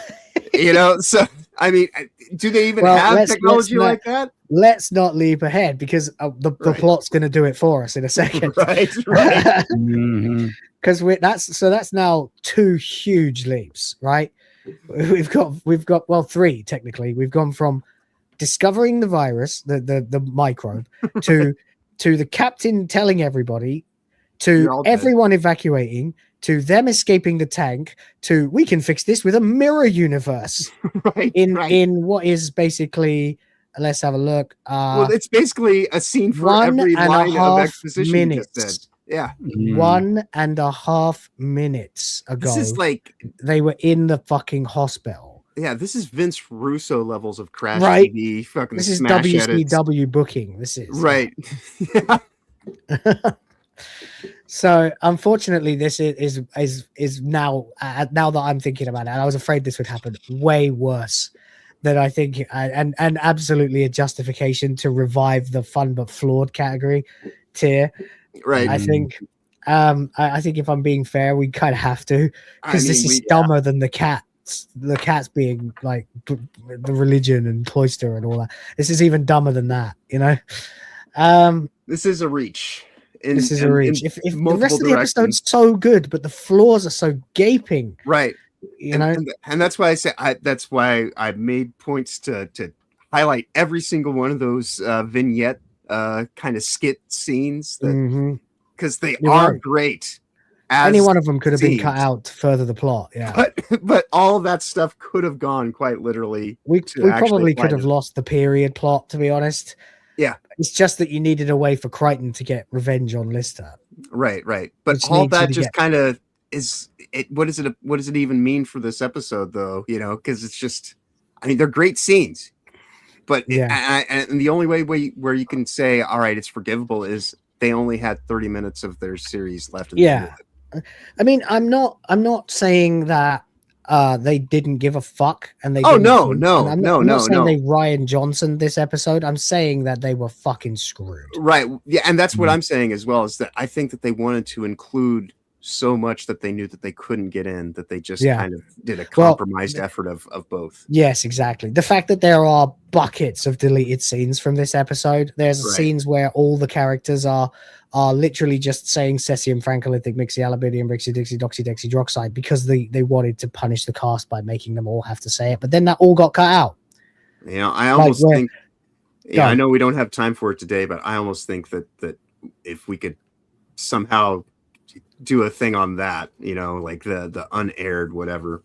Oh god, yeah. I mean, we really should watch all the behind the scenes stuff of series that we've already finished. I think we should, and do a debriefing. Yeah. Of each series once we finish them all. Yeah, 'cause this one specifically, it does seem like things went awry, but it's still in capable hands, and that's I think the difference.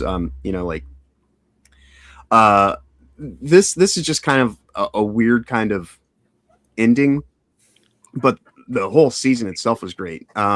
This is certainly far better than, say, I love the living shit out of Dexter for like the first 7 seasons, and then that 8th season starts, and within the first episode, It's Game of Thrones. This is not Game of Thrones level wreckage. Yeah.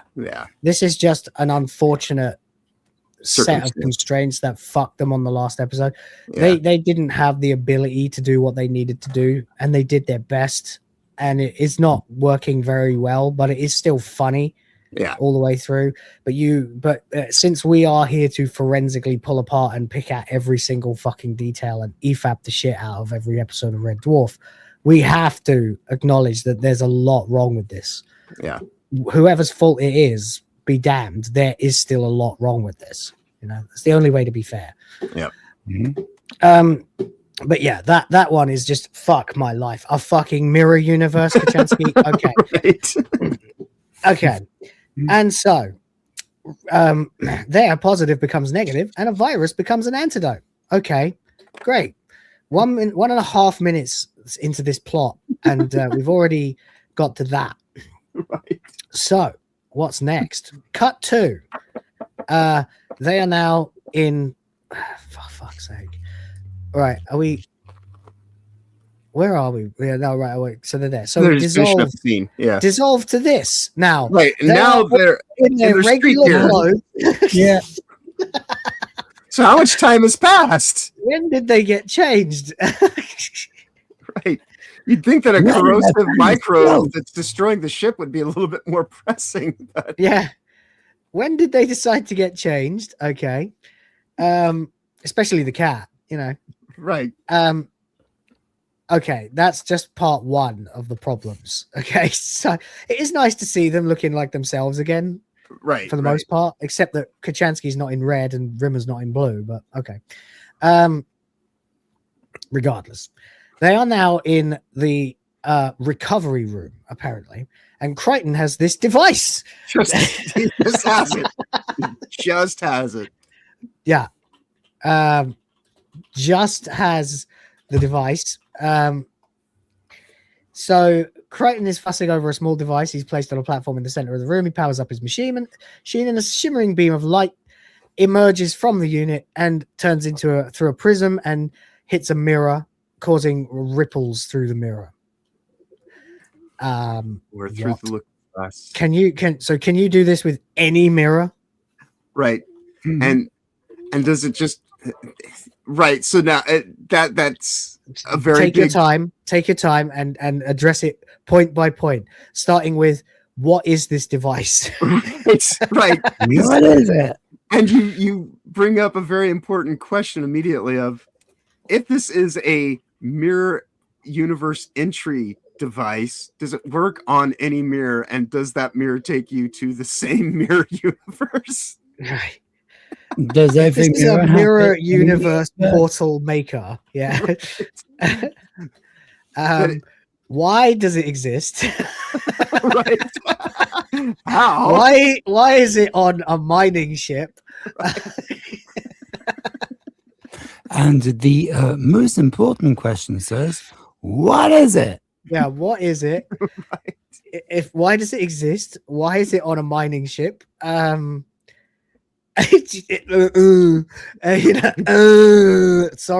Red Dwarf. Damn, it's too bad Sardoc's not here. He'd drop a $5 right now just to do in the super chat. Indeed. Fucking word. If anyone's feeling sentimental, you're more than welcome to There you go. There you fill go. his shoes. Yeah. All right. I'm sorry, but we're now in we're now unfortunately in sort of almost RTD Hooniverse levels of fucking what's going on. Right. They're not even worrying about hand waving him at this point in time. They're just saying it. they literally just dissolve to the resolution of the scene. Yeah. We need a mirror universe. Cut to, they create a mirror universe. Right. Wow. Okay. Shit, man. All right. That's a big problem. These are big problems. What does this have to do with anything at all? They have covered easily 2 seasons worth of content now in under 2 minutes. Yeah. We are still, by the way, only 1 minute and 45 seconds since they discovered the microbe.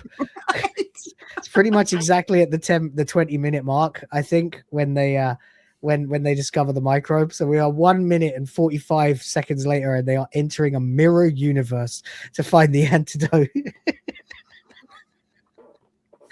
I'm sorry, but that is bullshit, man. That is bullshit. That is like backwards is problematic with the way that it deals with cause and effect, but it is not this bad, man. No, this is crazy. I'm just gonna say it.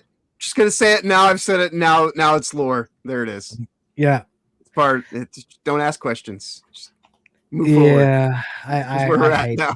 The thing is, again, this is a special set of circumstances because I'm not condemning the writers or anyone associated with the show for it. I'm sure it was not in their hands to do a better job, because if they did, I believe fully that they would have done a better job.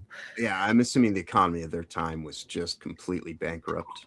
And probably could have cut out Cassandra though, or something for this, Anyway, I like Cassandra, but by the way, James OP is here for $5 and says,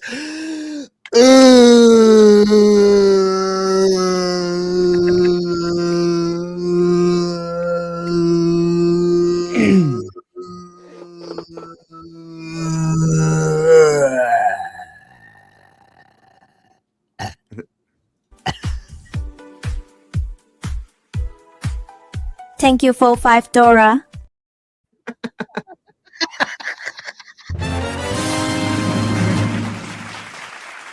It's the best response that you could ever say to that. If you ever need to know what this show is, you've just seen it. The last minute of it, and you'll understand what we're all about here. What is it? It's ooh and tits. There you go. And racist jokes. There we go. Oh dear. Yeah. We intersperse our incredibly in-depth, very anal, retentive, very pedantic criticism of an episode with a moment of absolute lunacy and tits. It's much like Red Dwarf. Yeah.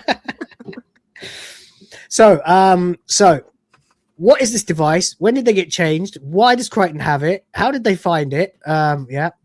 Why? Why? There's another one. What is it? Where'd they get it? Right. If it's just a portal universe creator, mirror universe portal creator, why does it exist? Why is it on a mining ship? Can you do it with any mirror? Apparently it's millions to one, by the way, as well. Crichton says, if there's even the slightest imperfection in the prism, the mirror universe may be an imperfect version of our own.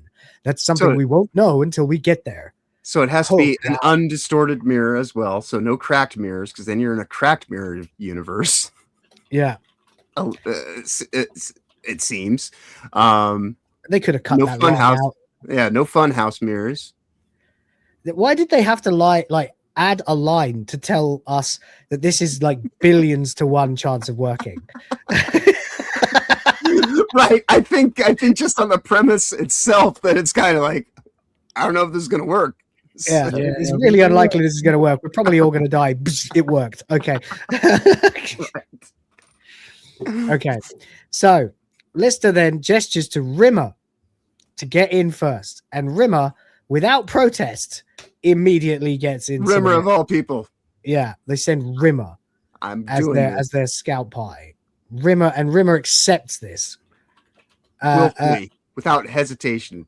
Yeah. No way would that happen. Lister would go in first.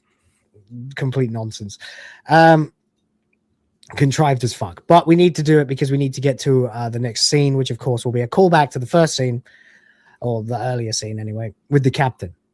He emerges in a mirror image of the room he just left. If you actually look, everything is in fact flipped. Everything, even the badge on his lapel, the language is written backwards. Everything is reversed. Everything is a mirror. Literally. So why isn't it backwards?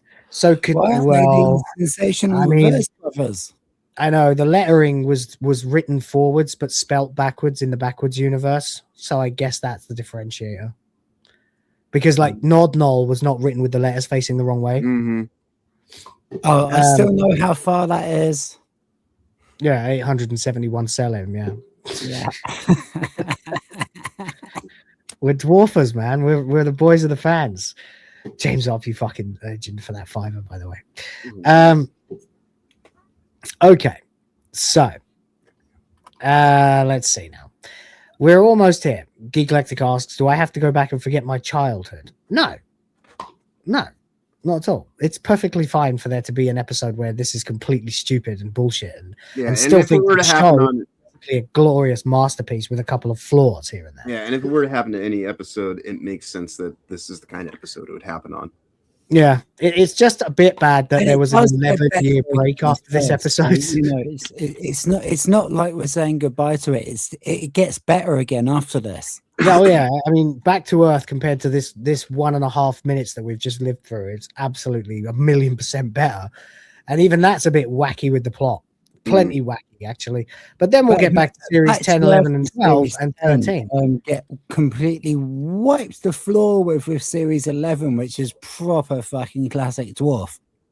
I mean, I'd say 10. And the cat movie afterwards. That is just chef's kiss. Ever since they reappeared in series 10, I'd argue series 10 is just as good as 11 and 12, just a different way. Kind of like how series 8 and series 7 are different because the situations are different. The jokes are a little bit differently directed, a little bit differently written, still make you laugh equally as much. I really like series 10. I'm looking forward to watching series 11 and 12 again because I've only seen them both once and I still have not finished The Promised Land because I refused to let Red Dwarf end. Which is the Promised Land is so fucking good. The deal I made. You're going to love it. It doesn't go wrong. Yeah, I'm sure. I'm just saying that I'm looking forward to that because it's the last bit of Red Dwarf that I've never seen. So I'm going to give that to this review. Nice. Yeah. Well, that's poetic. I thought so. So there we go. And I've seen the first half of Promised Land and I liked it well enough. I have not seen the second half. Just deliberately, I haven't seen the second half. Even the last time I tried to do a run of the whole show, I still couldn't bring myself to do it. This time, I have to. So that's right. The will of the fans. You don't have much to worry about. The will of the fans has outpaced me. Yeah, I'm sure it's great. I can't wait. But in the meantime, this is a shit show, and it's still very funny, but it's fucking absurd. All of it. Yeah. When you actually, and it's not them being absurd to make a farce. It's just the situation is absurd, and they're. You know, if you gave a whole episode to this, they could write ways for it to make sense. It's Red Dwarf. They do it all the time. They play a little bit fast and loose with the laws of physics and causality, but they tied it over through skepticism and silly sardonic jokes and stuff like that to get you to believe that it's happening. We've had white holes, we've had sirens, we've had fucking wax I world. don't know. wax worlds, we've had Psy moons. I believe all of it could happen in the context of Red Dwarf. I just don't want to go from, hey, we're going to go to this planet, and immediately it's Rimmer's psyche. Oh, well, then we need to make Rimmer feel good about himself. Okay, we won. Yeah, in 5 minutes. Because that's basically what's happening through this. Is it's just like there's entire episodes that should be taking place. Yeah, so you've got here massive narrative gaps. You've got missing scenes. You've got Deus Ex Machinas. You've got everything wrong. Everything. So, because everything they've said almost sounds like an episode blurb in itself. Yeah. Like this is the gist of what I want to do for an episode. Yeah, there's no slowing down and questioning if any of it makes sense. Right. We're just going from one episode concept to the next episode concept, and they're just being read as lines. It's crazy. Exactly. I mean, at the end of the day, they had a strong sequence of funny scenes that loosely connected to make a plot. Then they bookended that with a completely different plot. And that forced them to take a hard left turn, and then, like I say, jump through several fucking dimensional portals themselves to get the characters into the position they needed them to be in 1 minute and 45 seconds. Right. Which is totally divorced from where they were. They're now free and apparently alone on Red Dwarf. Mm-hmm. Like everyone's for gone some length of time. Except for the inmates. This is what we were going to get into with Back to Earth. It's like, why is everybody else fucked off? But I mean, I would have loved it if after this there was a season, a hypothetical season 9, where they're back in control of Red Dwarf. We're back to say series 4, series 5, series. As the ghost ship. Yeah, they've got the ship. It's a ghost ship. It's an empty city-sized spaceship. They've got the run of the place, but they're still the useless bums they always were. But now they've got a karaoke bar on sea deck. Yes, but also they've also got a ship that is filled with the fucking hundreds of escaped deranged lunatic convicts that also escaped from the tank when they did. Right. And then you could actually have almost like a turf wars. Yeah, you could do that for a whole series. That would make a very interesting show, I'll give you. Yeah, that would have been series 9. The theoretical series 9. That never happened. And it would have been fucking cool. And you could have done it cheap too, because you would have just had inside Red Dwarf for like every fucking episode. Yeah, and they could have done this setup as a through line through the entirety of said, proposed season and made it all work. Because the actual finding of these things and putting it all together. Yeah. Anyway, that's what I would have done. I would have had a season where it's like, okay, so we got the run of Red Dwarf again, and then they find like Kill Crazy in the fucking Navicom. And it's like, oh shit, oh god, we're such fucking idiots. We forgot that all prisoners are still there and they've escaped from the tank as well. Right. If there's an underused character in the show, it is Kill Crazy. Probably, yeah. If there's an overused character, it's Baxter. I don't like Baxter. He's boring. They should have just used Big Meat for all of it. It would have been more. Would have made that scene even more, hilarious. Yeah, it would have been funny. A constant foil. Yeah, exactly. If there'd been this guy who was fucking him all the way through the show, and then suddenly the cat sits down and just mans up to him, and he goes, "Oh, I'll be your bitch." Suggests to me that they probably wanted something like that as well, but they ended up not being able to do it. Right. But there we go. Anyway, yeah, he probably got stuck on the tube or something. Well, seriously, if this last episode were a season, I think that they could have made all this blow. Yeah, it's a terrible shame what happened. The ideas are there. Yeah, they are there. Yeah, they just don't have the time, unfortunately, to make use of to bring it to 100% fruition. Yep, indeed. Anyway, there we go. So let's get to it then, because we still got a fucking lot. Yeah. It's gonna temporarily make a lot more sense again. Because now that we're isolated within the mirror universe, all the jokes will be just pertain to that. That rushed 1.5 minutes was just to get Rimmer into the mirror universe for the following scenes to happen. So Rimmer notices, there you go, he's in the mirror, temporarily solidifies because well, Crichton has accidentally busted the machine. So it's overloaded. We've lost Mr. Rimmer. And Kat says, at last, things are looking up. I don't know, the 100% successful trip. Yeah. Indeed. Listen, how long is it going to take to fix that thing? He says, well, best guess about 20 minutes. So, Rimmer, you've got 20 minutes. And the Why did show's you say only that? got... Why couldn't and the you say show's got like under a 10. day? Yeah. Right. You couldn't have said a day or so, or 6 hours or something, so that it becomes a little bit more believable that Rimmer is going to have to face be able to achieve what he does in the next 2 minutes. Whatever. Fuck it. We get a very funny scene in the meantime. Yes. He looks around and we see that there is a TV screen on which we see a movie playing. The movie the captain was watching earlier, except now it's the zombie man being carried by the woman. Yes. Instead of the other way around. So Rimmer, without saying a word, by the way, that doesn't make sense. I'm going to add that.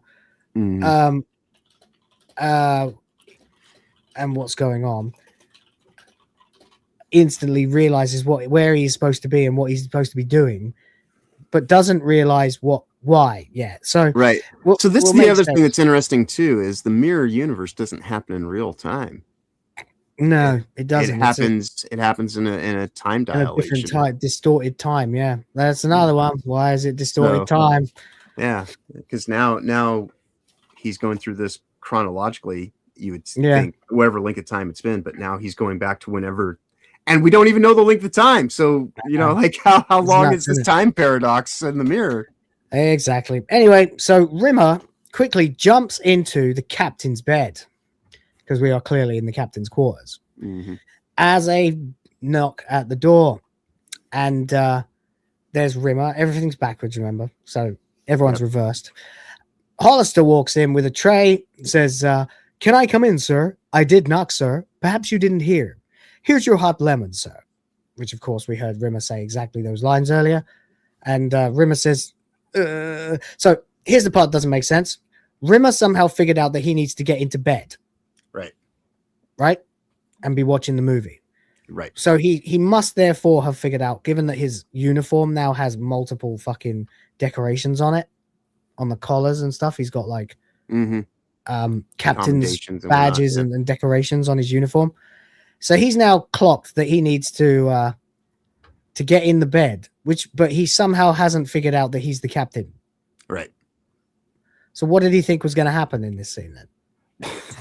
As Hollister walks in. Right. Because if you're not the captain, what are you doing in the captain's bed? That seems like no matter who walks through that door, that's probably going to lead to a bad outcome. Right. So so he either knows or he's acted incredibly rashly without explaining why at all. Right. He's just decided to jump into the bed for whatever fucking reason. Just to be a git. Rather than under it, yeah. Yeah, rather than hiding in the closet or something. Yeah. Right. You know? And he could have had him hide in the closet and then have Hollister come in and go, where are you, sir? And he's like, sir? Yeah. Yes, you're the captain, sir. Oh, yes, of course I am. Oh, I'm sick and I'll get in bed. Right. That's actually funny, I will. Yeah, that's what they would do in a normal episode, yeah. Right. That's literally what they would do. But this is exposition, basically, by the CGR pants. They're just getting through things. It's unfortunate. We're just going at breakneck speed and dropping fucking logic bombs everywhere. So anyway, we now get an exact regurgitation of the first scene of the show. He says, thank you, Private Nobody, which is quite funny. He says, a few directives to sign, sir. Of course, laddie. And suddenly Rimmer has immediately done what he did in Better Than Life. Remember when he became an admiral for and suddenly he becomes the most horrible bastard. And on, and this is this is the AJ. Oh yeah, and so immediately straight into pompous asshole mode. I mean, that I kind of get is very much within the range. Yeah. That's a Rimmerism. Yeah. Yeah, it is. So of course, laddie, he says. A free pardon exonerating you from all crimes? Oh, I don't know how that got in there, sir. He goes, you want to be an officer, don't you, laddie? Oh, sir, could I? One day, could I be? No, I don't think you could.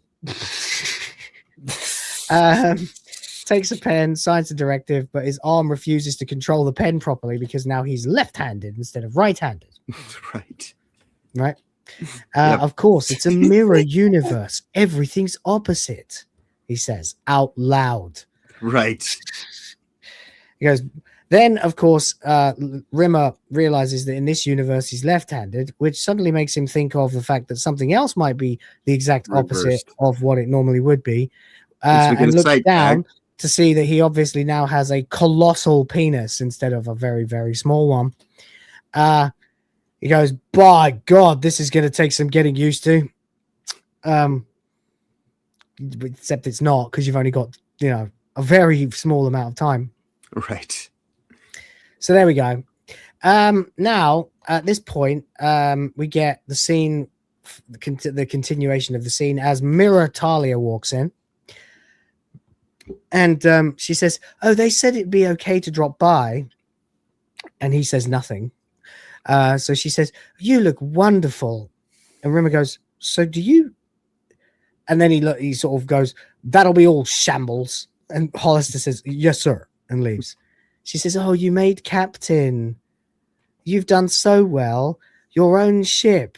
Wow, I've got goosebumps. Rimmer says, so have I. Right. She says, let me kiss you. And as she leans in, Rimmer grabs her and forces her into it and just gives her a great big fucking snog. And then she recoils in horror at this, breaks away, and is just, what are you doing?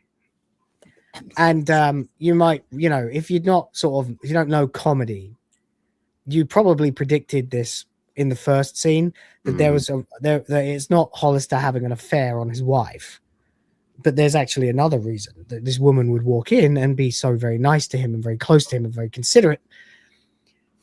And we'll get that, but there's another twist too. So she says, what are you doing? And Rimmer says, I'm giving you a big wet snog with oodles of Tommy tongue. And she says, but I'm your sister. And Rimmer goes, yes, of course, but I was really pleased to see you. She says, this is classic Rimmer as well. Yeah, of course. I mean, it's a callback to right. He wouldn't know that the captain had a sister. Further, I will let myself trout. Yes, exactly. Yeah. And for this scene, by the way, it's great character piece. Once again, as soon as the pace is slowed down and you've got a scene written, an actual scene, not just jumping between half scenes where they arrive at the conclusion to the scene in like 3 sentences. Right, just a exposition line and move on. Yeah. We did a mirror universe. Wow, we got a mirror universe. Now that they can slow down and actually do a scene again, we're back to Red Dwarf being funny, being good. Right. Right. So of course you get the callback to the scene earlier. No way that Rimmer would have known that Talia is the captain's sister, except for the fact that she hasn't got the same accent as him. But actually, we'll get an explanation for that in a second. So there you go. Mm-hmm. See how Red Dwarf likes to explain things constantly, and that the list of questions I just wrote, which is currently sitting at 1, 2, 3, 4, 5, 6, 7, 8, 9, 10, 11, 12, 13, 14, 15, 16, 17, 18, 19, 20, 21, 22, 23, 24. 24 questions in 1 minute and 45 seconds. Right. Yeah. So, there you go. Whatever. Let's get back to it. So, but I'm your sister. But by the way, this woman did a really good job with this character, I think. Yeah, very much. She only gets like one line here and there, like 8 lines in the whole show, but she does them very well. Yeah, but you'd recognize her, That's what I'm saying. Like, oh yeah. I mean, it's clear who she is. She was a named character. I like if she showed up in a later episode, you'd be like, hey, right, it's Talia. That's the captain's sister, right? Except, Rimmer responds to this news by saying, "Yes, of course, but I was really pleased to see you." She says, "You French kissed me." He goes, No, it was near Antwerp. I Belgium kissed you. I gotta get the Euro digs in there. I lost my shit on that bit when I watched it a few hours ago with my mate, and we absolutely fucking lost our shit at that bit. Yeah, which again, this is what we were saying is the quality of the skits. The quality of the skits and the scenes individually are great. It's just the lack of cohesion for the overall arch of a episode is lacking. Yeah, I mean, like I said, when it slows down and does a scene, it does it well. Yeah. It's when it was just jumping randomly from one episode into the other through 3 really disjointed, weird expository dumps that don't actually make any sense. That it was like, but the problem is that is 24 questions that will never be answered. Right. And that's sorry, but that's a fucking giant bomb of a fuck up. Right. And that's the thing is like, these are all really good quality components and pieces but then they're just held together by the flimsiest duct tape. And it's like, there's no structural integrity here. This thing's not going to. Yeah. Again, we figured it out. We figured out that you could put like all of these scenes into a different sequence with bits of Back in the Red and bits of Pete and create a fucking epic ass movie. Yeah. But there we go. Anyway, so she says, "You French kissed me." He says, "No, I Belgium kissed you." She says, "You're the captain's sister." He begins to hyperventilate and then passes out. Seconds later, he sits up and lets out an abrupt groan. I kind of need to sort of show it. Yeah. But he basically fakes it. He there you go. You French kissed me, more like Antwerp. I Belgium kissed you, and I don't feel so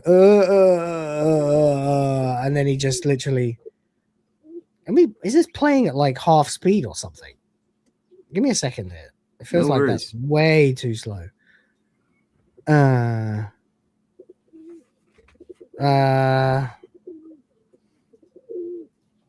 Although you could take it at that speed and that in the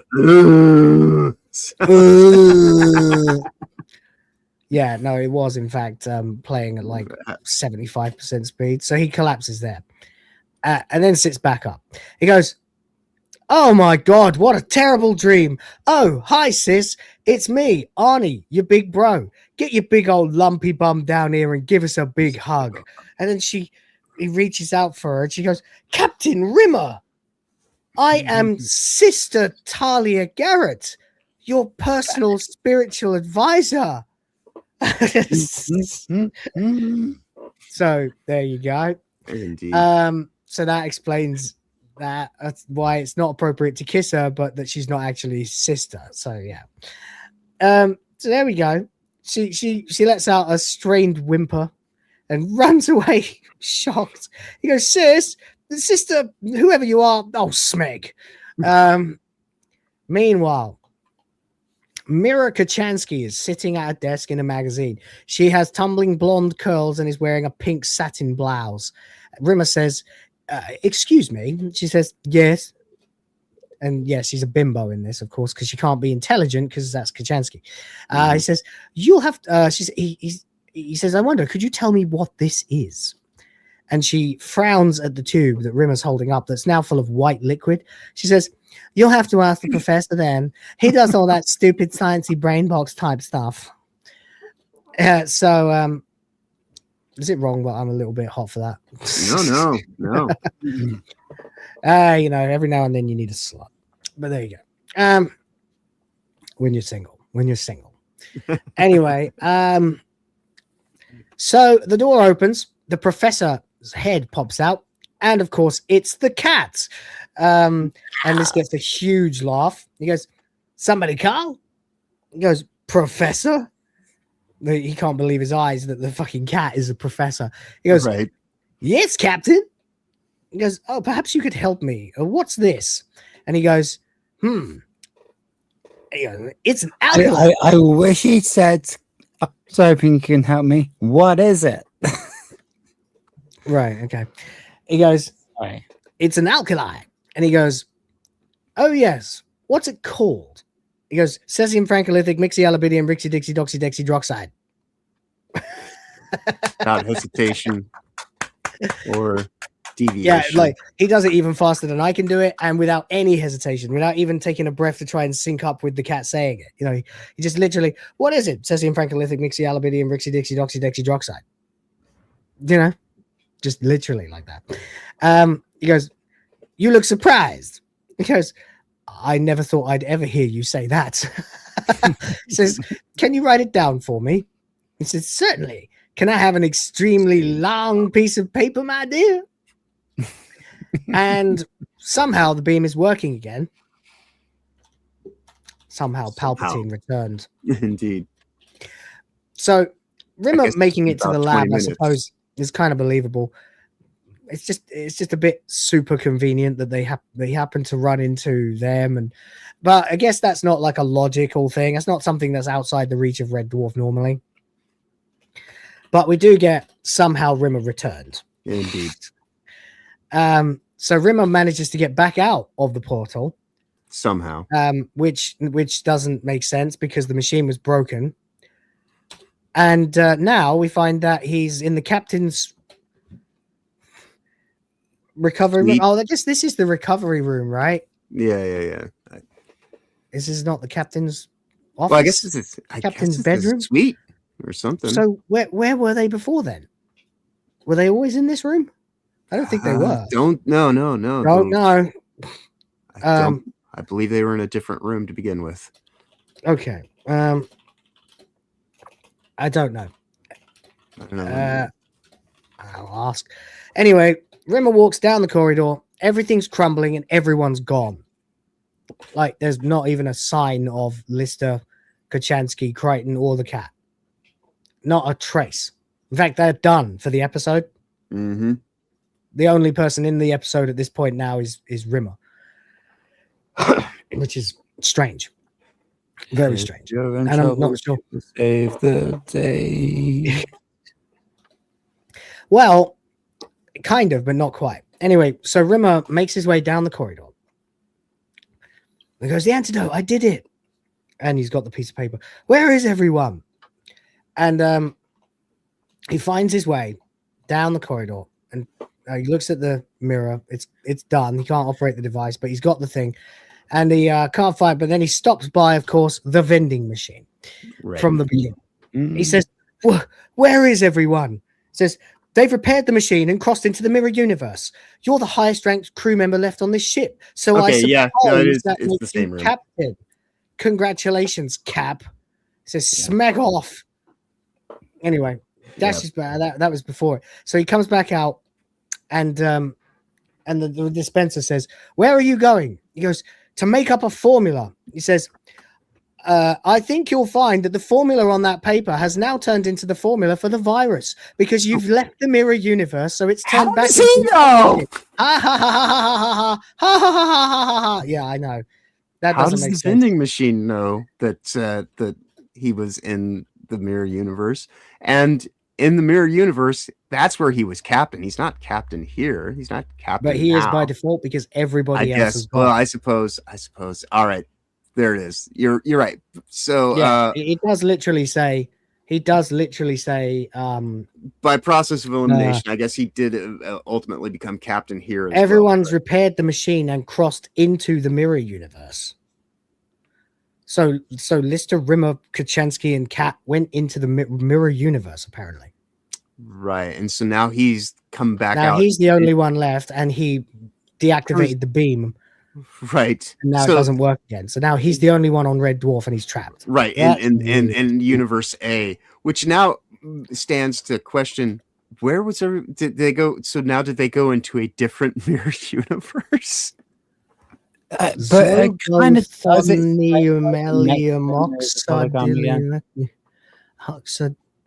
Well, I can't actually fucking read that because of the BBC. Why did they enter the mirror universe? And why don't they come back? Right.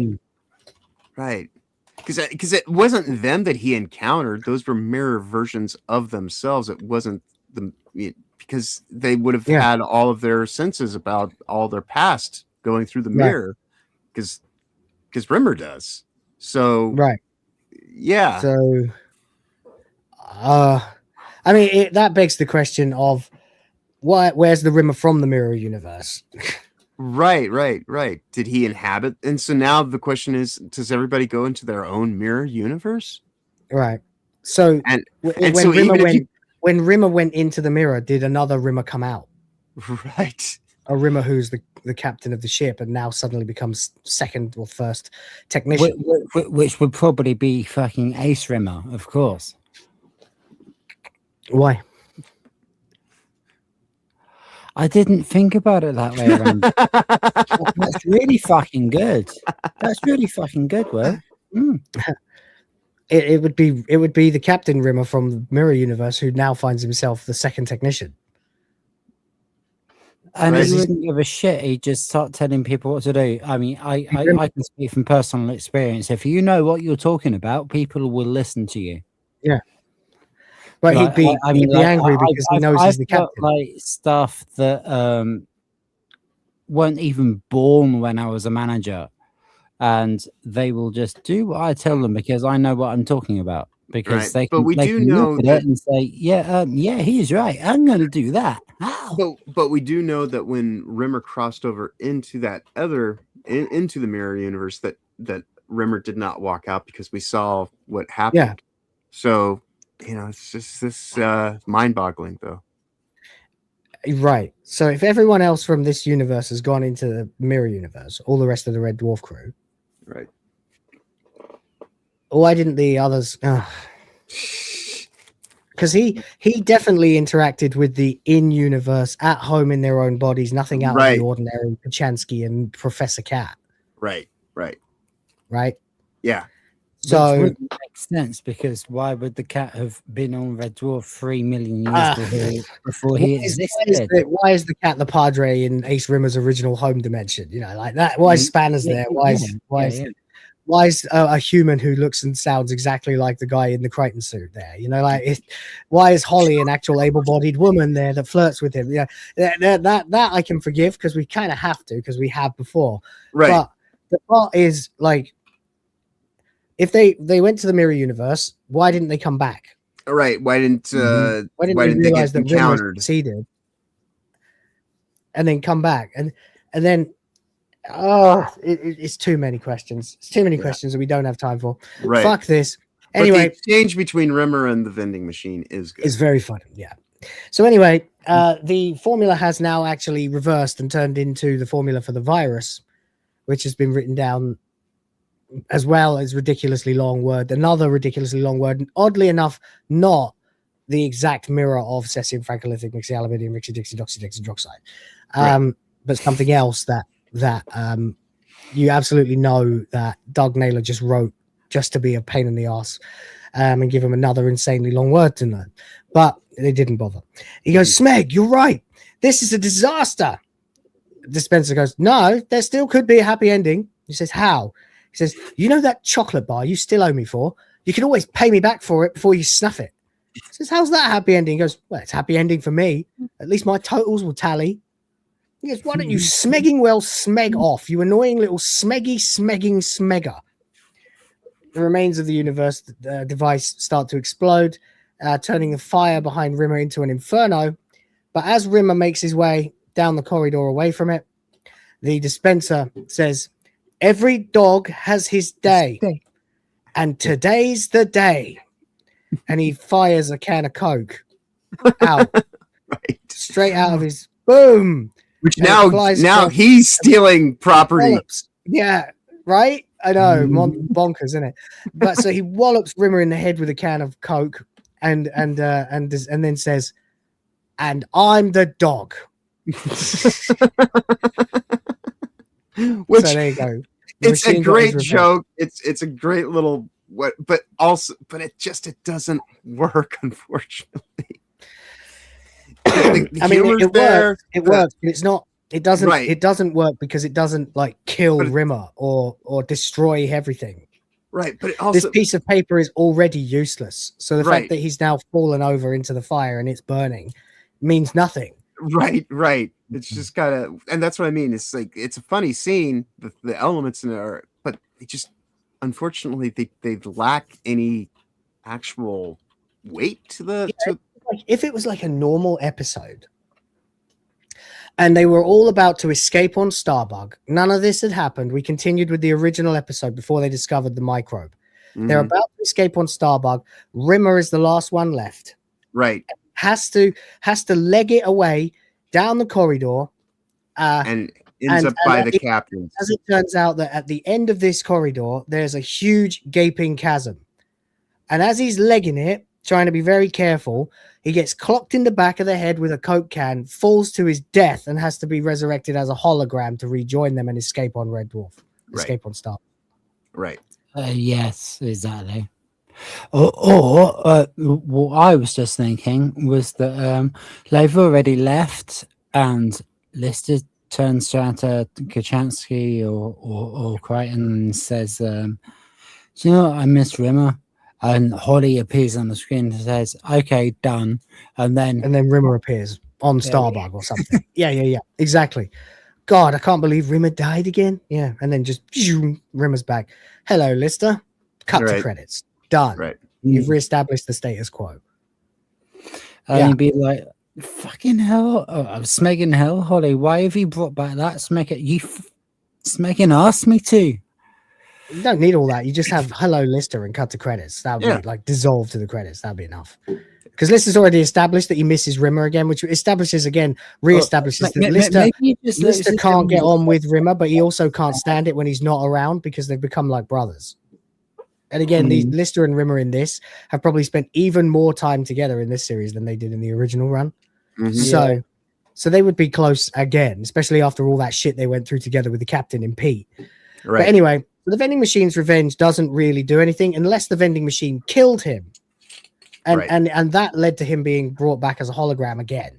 Right. Thus reestablishing the status quo of we have the crew plus a hologram of Rimmer. It can be a hard light hologram. I don't care about that. Right. They might be able to get that technology again. Just stop by Legion's place off series before series 9 starts and get a hard light hologram of Rimmer again. Right. It'd be fine. But anyway, or they probably just skip on. So you want Chris Barry to have a hard on? No, I want him to have an H on his head, because he has to, because it's the canon, really. Yeah. And I mean, no, but the point is that you need to do something with the vending machine's revenge, and you need to make it ultimate because he says he's his nemesis and he wants to destroy him. By the way, shout out Jimbo in the chat. Stick around. This is long and it's gonna get crazy. We're not even gonna get to Back to Earth. We're just doing the end of series 8. It's been 3 hours of this. Just breaking it apart. A great episode for 20 minutes, then absolute fucking nonsense for 10 minutes. Okay. The vending machine's revenge only works if it kills Rimmer and leads to some sort of poetic justice, i.e. he becomes a hologram again. That's the only way I think you could reconcile it. But it's still funny. Tony Slattery's good, whatever. Then we're about to go into utter and complete fucking nonsense as Rimmer loses the formula for the fucking virus and is bothered by it. Right. Why does he care? It's useless. It's inconsequential. It's literally the formula to make this problem worse. Right.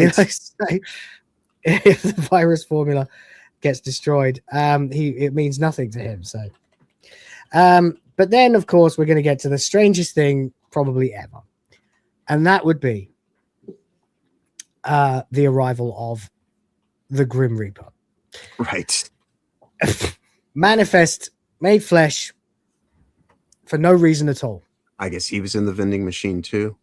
Did this happen to Rimmer when he died originally?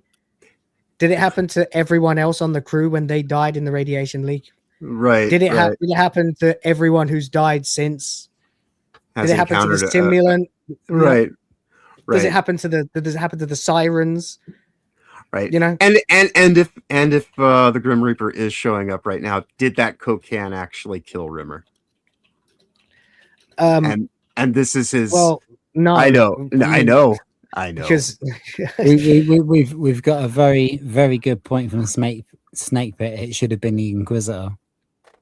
Yeah, that would have been better. Yeah, the Inquisitor would have made sense. Yeah.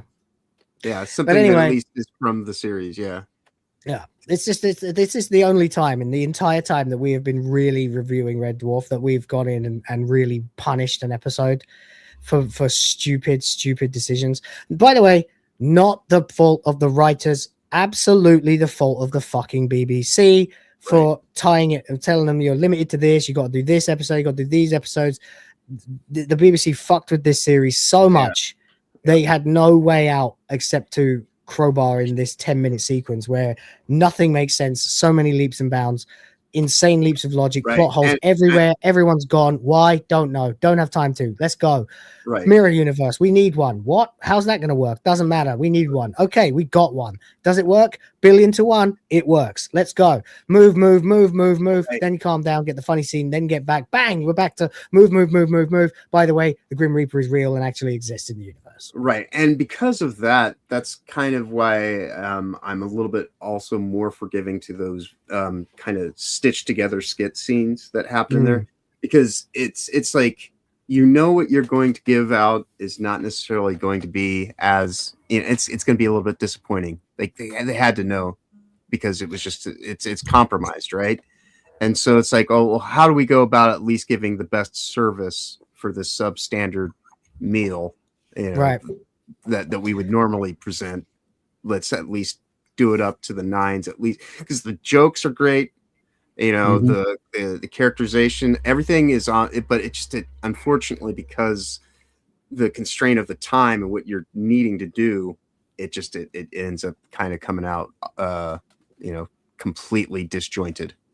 Yes, but I think they're doing the best that they possibly can given the situation of the circumstance. Exactly. Okay, let's do it then. Let's finish this, and then let's just go over the problems again. And all right. The problem is that it's such high highs of laughter in this episode, unfortunately dragged down by just the most abysmally, like you really didn't even begin to do what you normally would do. Red Dwarf explains almost everything that happens in some way or another. Whether you want to believe it or not is up to you. It explains nothing in the last 10 minutes and never will, ever. So that's that. But anyway, the Grim Reaper is here. He says, Arnold Judas Rimmer, your life is over. Come with me. By the way, the Grim Reaper here, played by the director of the first 4 series and this series and series 7 of Red Dwarf, Ed By, in his last time as the director or on screen, first and last time on screen in the series, because he's a very tall man.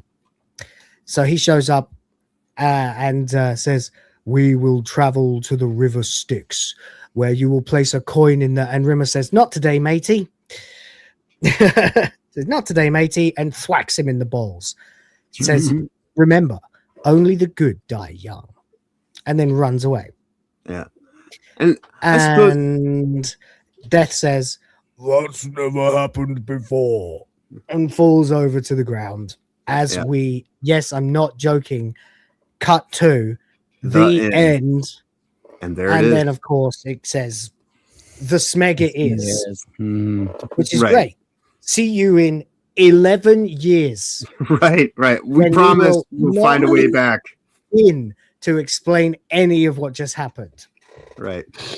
And, you know, the weird thing is there's even kind of a joke in there with the whole thing about Rimmer using the coin on a string if he is going to take him to the River Styx. That would have been funny. Drop a coin in the thing, and he goes, yeah, I got your coin right here, mate. Right. And then smack him in the head with it, and then whack him in the balls and run away, or something. Right. That would have something. Been yeah.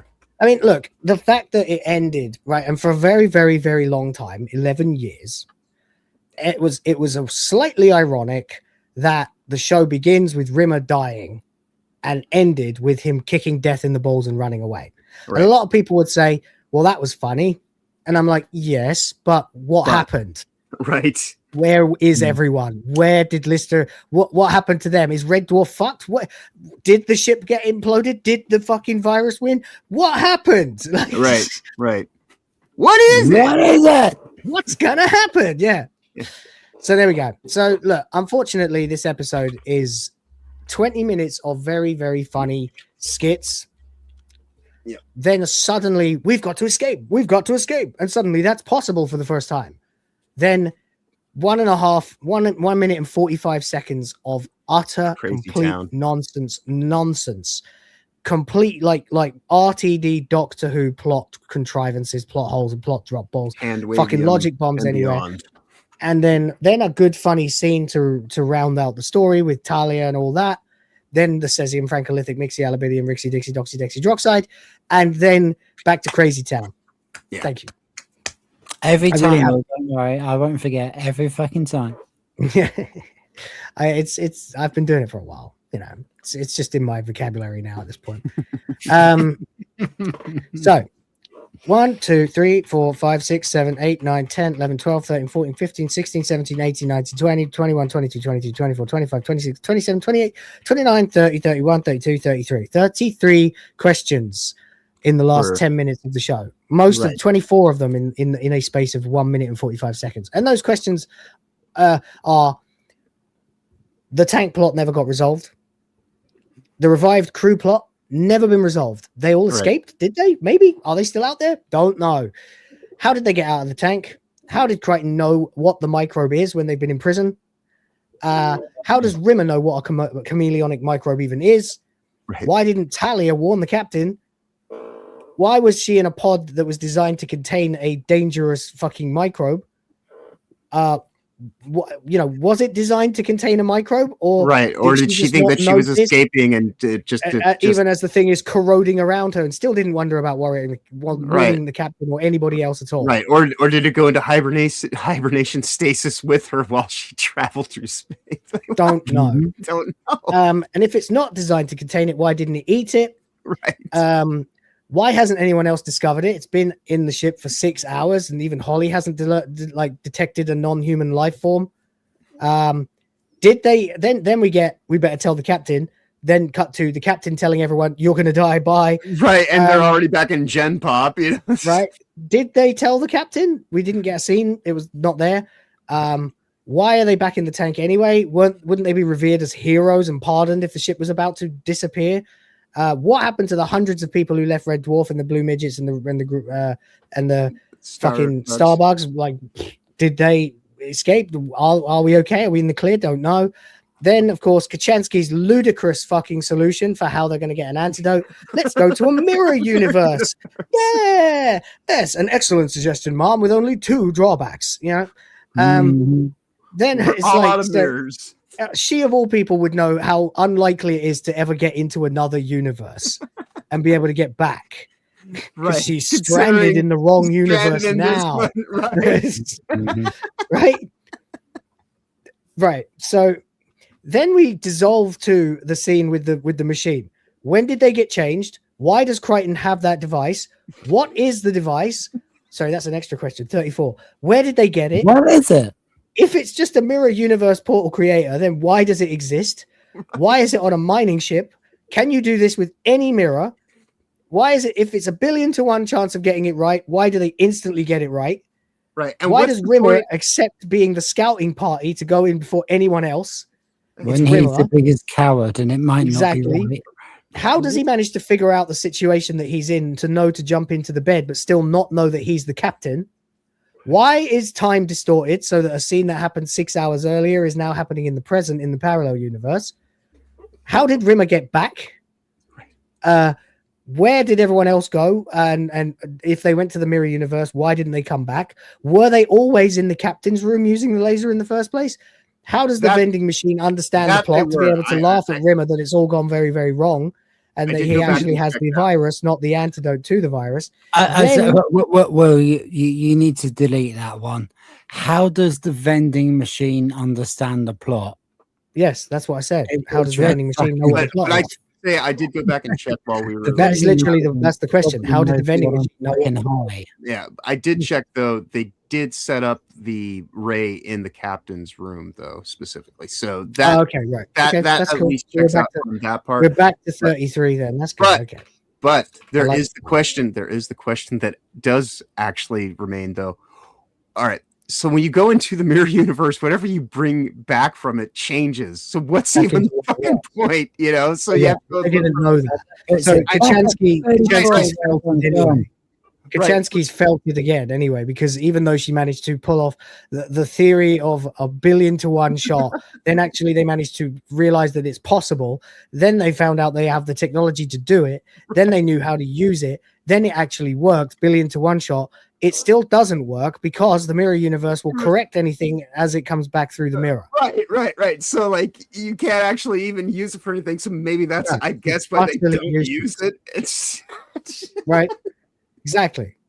So where is the Rimmer from the mirror universe? Does Mirror Rimmer come out of the universe into our universe and when he goes into the other mirror or not? If that's the case, then why aren't why is everyone else doing different things in the mirror universe where like Mirror Kachansky is just a secretary and Mirror Cat is the professor? Right. The vending machine's revenge doesn't make any sense. Why didn't they use the vending machine in a more apt way to do something more funny with Rimmer, like actually have him get killed? Why does he care if the virus formula gets destroyed? It's only going to make things worse. And why does death exist? Why is Rimmer able to kick him in the balls? And then finally, what the fuck happened? I guess the Grim Reaper's made of hard light too. Right. Why does the Grim Reaper have balls? He's a skeleton. Right. Now we're just being pedantic, but the rest of those questions are valid. That there is a 1.5 minute sequence in this episode that throws absolutely everything it possibly can to get these characters in, to get Rimmer into a mirror version. I would say that why does the Grim Reaper have balls is legitimate for Red Dwarf. If you remember, like the early one, like if I'm gonna die, I'm going out like I came in, kicking and screaming. He does say, yeah, if death comes for me, I'm going to twat it. Yeah, that's true. I'm going to rip his nuts off or something. Well, that's the third one then. If he comes for me, I'm going to, he does say that, yeah. Anyway, there you go. That is basically 20 minutes of very good episode. Well, yeah. Very good standard comedy. Very standard, very funny skits. Not a particularly strong episode in terms of plot. Little bit derivative, actually. And then something went terribly wrong with the production, and they had to throw in whatever they could to get the characters from A to like L, and then back to the end in 10 minutes, pacing everything that makes Red Dwarf fell apart in that sequence, apart from the one scene in the bedroom, which is very fun, and the cesium frankolithic blah blah blah scene. So there we go. Unfortunately, that makes it fun but flawed. Yeah. Probably the most flawed episode that we've ever seen. Yeah, this is like a banquet feast's worth of food, all laid out and presented on a table, but the only way that you can eat it is having just all of it just globbed together and run through a blender. And then you have to use cutlery that's made of anthrax. Right. Yeah. It's like it's all good stuff, but it's gonna be it's not gonna come together well. That's it. You can only eat it with asbestos cutlery. There you go. Yeah. We don't really need to summarize it. We've been through this harrowing journey ourselves, so it's been nearly 4 hours. So there we go, I suppose. I do very much appreciate everybody, by the way, who's been here for the duration. It's really cool. Indeed. But we will get back to some outros then and begin to wrap up. Fucking hell. This stream was supposed to start 6 hours ago, but it started 4 hours ago. And it's still going on. So it's now 4 o'clock in the morning. Encompass one. That's a good point, Snake Pit. If we had oxygen breathable atmosphere in our universe, would we then have a carbon dioxide atmosphere in the mirror universe and just die instantly upon arrival? Right. That is a fair point. That's a fair point. That's a very fair point. Yeah. I mean, why does Rimmer's dick get bigger, but none of the rest of him changes at all? Right. Well, he sounds like it gets bigger. Just Arnold Rimmer. He'd rather be in the big dick mirror. Anyway, there we go. That's it. That's all I say. That it's unfortunate that it went that way. It did though, and That was fucking 28 years ago. So there is nothing we can do about it now. Yeah. But there you go. Saving Anyway, graces, though, as I will now actually be able to watch Back to Earth as all one. Yeah, we're going to do Back to Earth as one big thing tomorrow, next week, which will be a challenge, but we'll have to do it. There we go. Jimbo says, just as I get back from kid duty, haha. Yeah, I know the feeling, buddy. I know the feeling. But you've got a whole episode that you can go back and watch, and you'll have fun with it. You will, definitely.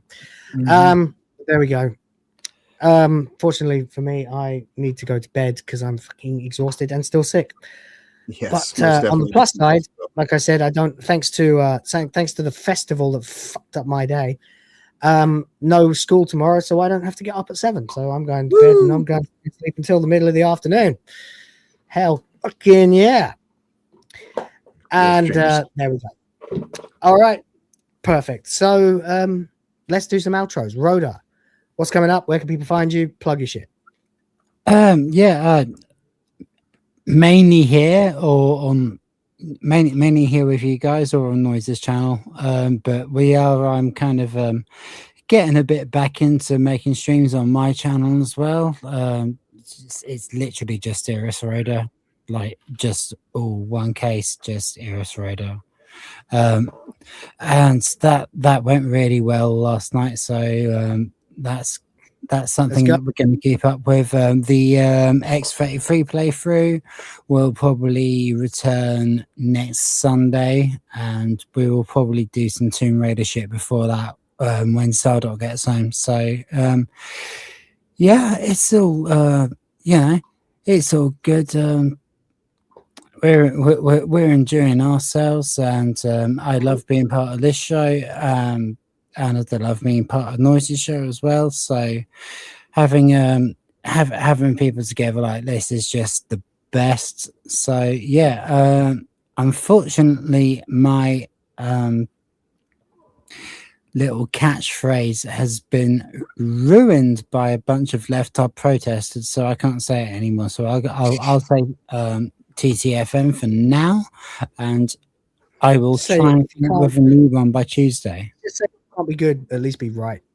Yeah. They ain't going to steal that one. Huh? Just say if you can't be good, at least be right. They're not going to steal that one, are they? The left. Thank you. If you can't be good, be right. There we go. John. Thank you, Will. I appreciate that very much. This evening I will not be doing too much other than some personal stuff, but if you could all do me a giant favor and show some support to Toasty tonight at 9 p.m. Eastern, if you got nothing else going on, stop by Simpcast. She will be a guest panelist there this evening, and I know that she would greatly appreciate anybody's support. So please do that instead of seeing us on her channel as we normally would do on a Sunday. Of course, you can always find me there with her outside of events like this at 8 p.m. Eastern, Sundays, Tuesdays, Thursdays, and Fridays throughout the week. Of course, I'm also here with Will and Rhoda on Sundays, Tuesdays, Thursdays, starting at 9 p.m. or 9 a.m. Eastern, when we're able to go as scheduled. But other than that, of course, we do game streams as they happen and whatnot. And then on the weekends, do the Weekend Culture at 11 a.m. Eastern on Honey Badger Arcade's channel. And of course, appreciate everybody spending 4 hours of their day just listening to us go on about a very flawed episode of a masterful comedic series. Thank you so much for the time and consideration. And of course, always pleasure here with you guys. But with that said, y'all have a wonderful week going forward. Of course, safe travels ahead. Be awesome as always. Lovely. Thank you very much, mate. Appreciate you. That was a pain in the ass to do because I actually been kind of dreading that one since we started because I knew as we got into it, especially after the backwards rant. After the rant about the fight scene in Backwards and how it doesn't make any fucking sense because it ends with the inciting incident, even though it's in a backwards universe. Right. Like the inciting incident happens at the end of the fight. if you were playing it in forward motion, it would be a giant explosive fight ending with the argument that started it in a forwards running universe, which is why it doesn't make sense. So there we go. Anyway, the thing is then, hang on a minute. Yeah, no, that's fine. I thought after we did that, I was like, when we get to Only the Good, we're going to pull it to pieces. And we did. And it was worth it. It was a lot of fun. Again, Red Dwarf's still an absolute masterpiece. Everyone's allowed to fuck up. It's all right. We'll live. In the meantime, thank you to the guys who donated to the channel today. Appreciate you. We got almost to halfway to the goal, but alas, we did not get to the goal. But that's okay, I suppose. I'll be back tomorrow at 1 a.m. my time. That's 12 noon American time, 5 p.m. UK time for hyperdrive time, because it's drive time somewhere, which means it's hyperdrive time everywhere. Time. So that's it. Say time one more time. Time. Right. But what was the thing that you said for me again? I need to memorize it. If you can't be good, be right. Yeah, that's the one. Thank you. Or at least up to you. I just made it up. Anyway, kind of good like that, you know. But anyway, that's it then. I will be back tomorrow, like I said. Thank yous very much indeed. Go out to Paul, Thomas Ashworth, Furious Dan, J to the J to the J to the Junior, Rhoda, R2, and James OP. Appreciate you guys very, very much indeed. Yeah, it's a shame that the episode fails itself in the last 10 minutes. It would have been a perfectly moderate to average, decent episode of Red Dwarf, but they had to take a left turn and take us into an insane world of plot contrivances and holes the size of which you wouldn't see outside of a Ryan Johnson movie. So, so there we go. And with that, even just one episode more, it would have been perfectly fine. Indeed. In the meantime, then, yeah, that's it, basically. Till then, take care. Spike your hair. Appreciate everybody for being here. Fuck Disney. Fuck Nintendo. Fuck the Beeb. Buck the Phoebe. And question everything. Respect the fans. Check out the Discord. The link is below. We'd love to have you there chatting with us. And of course, the boys of the fans will be back reunited on Tuesday. But until then, it's time to watch the intro to the show because I still haven't had time to do the credits. Till then, tatty bye. See you in Smeg Hell.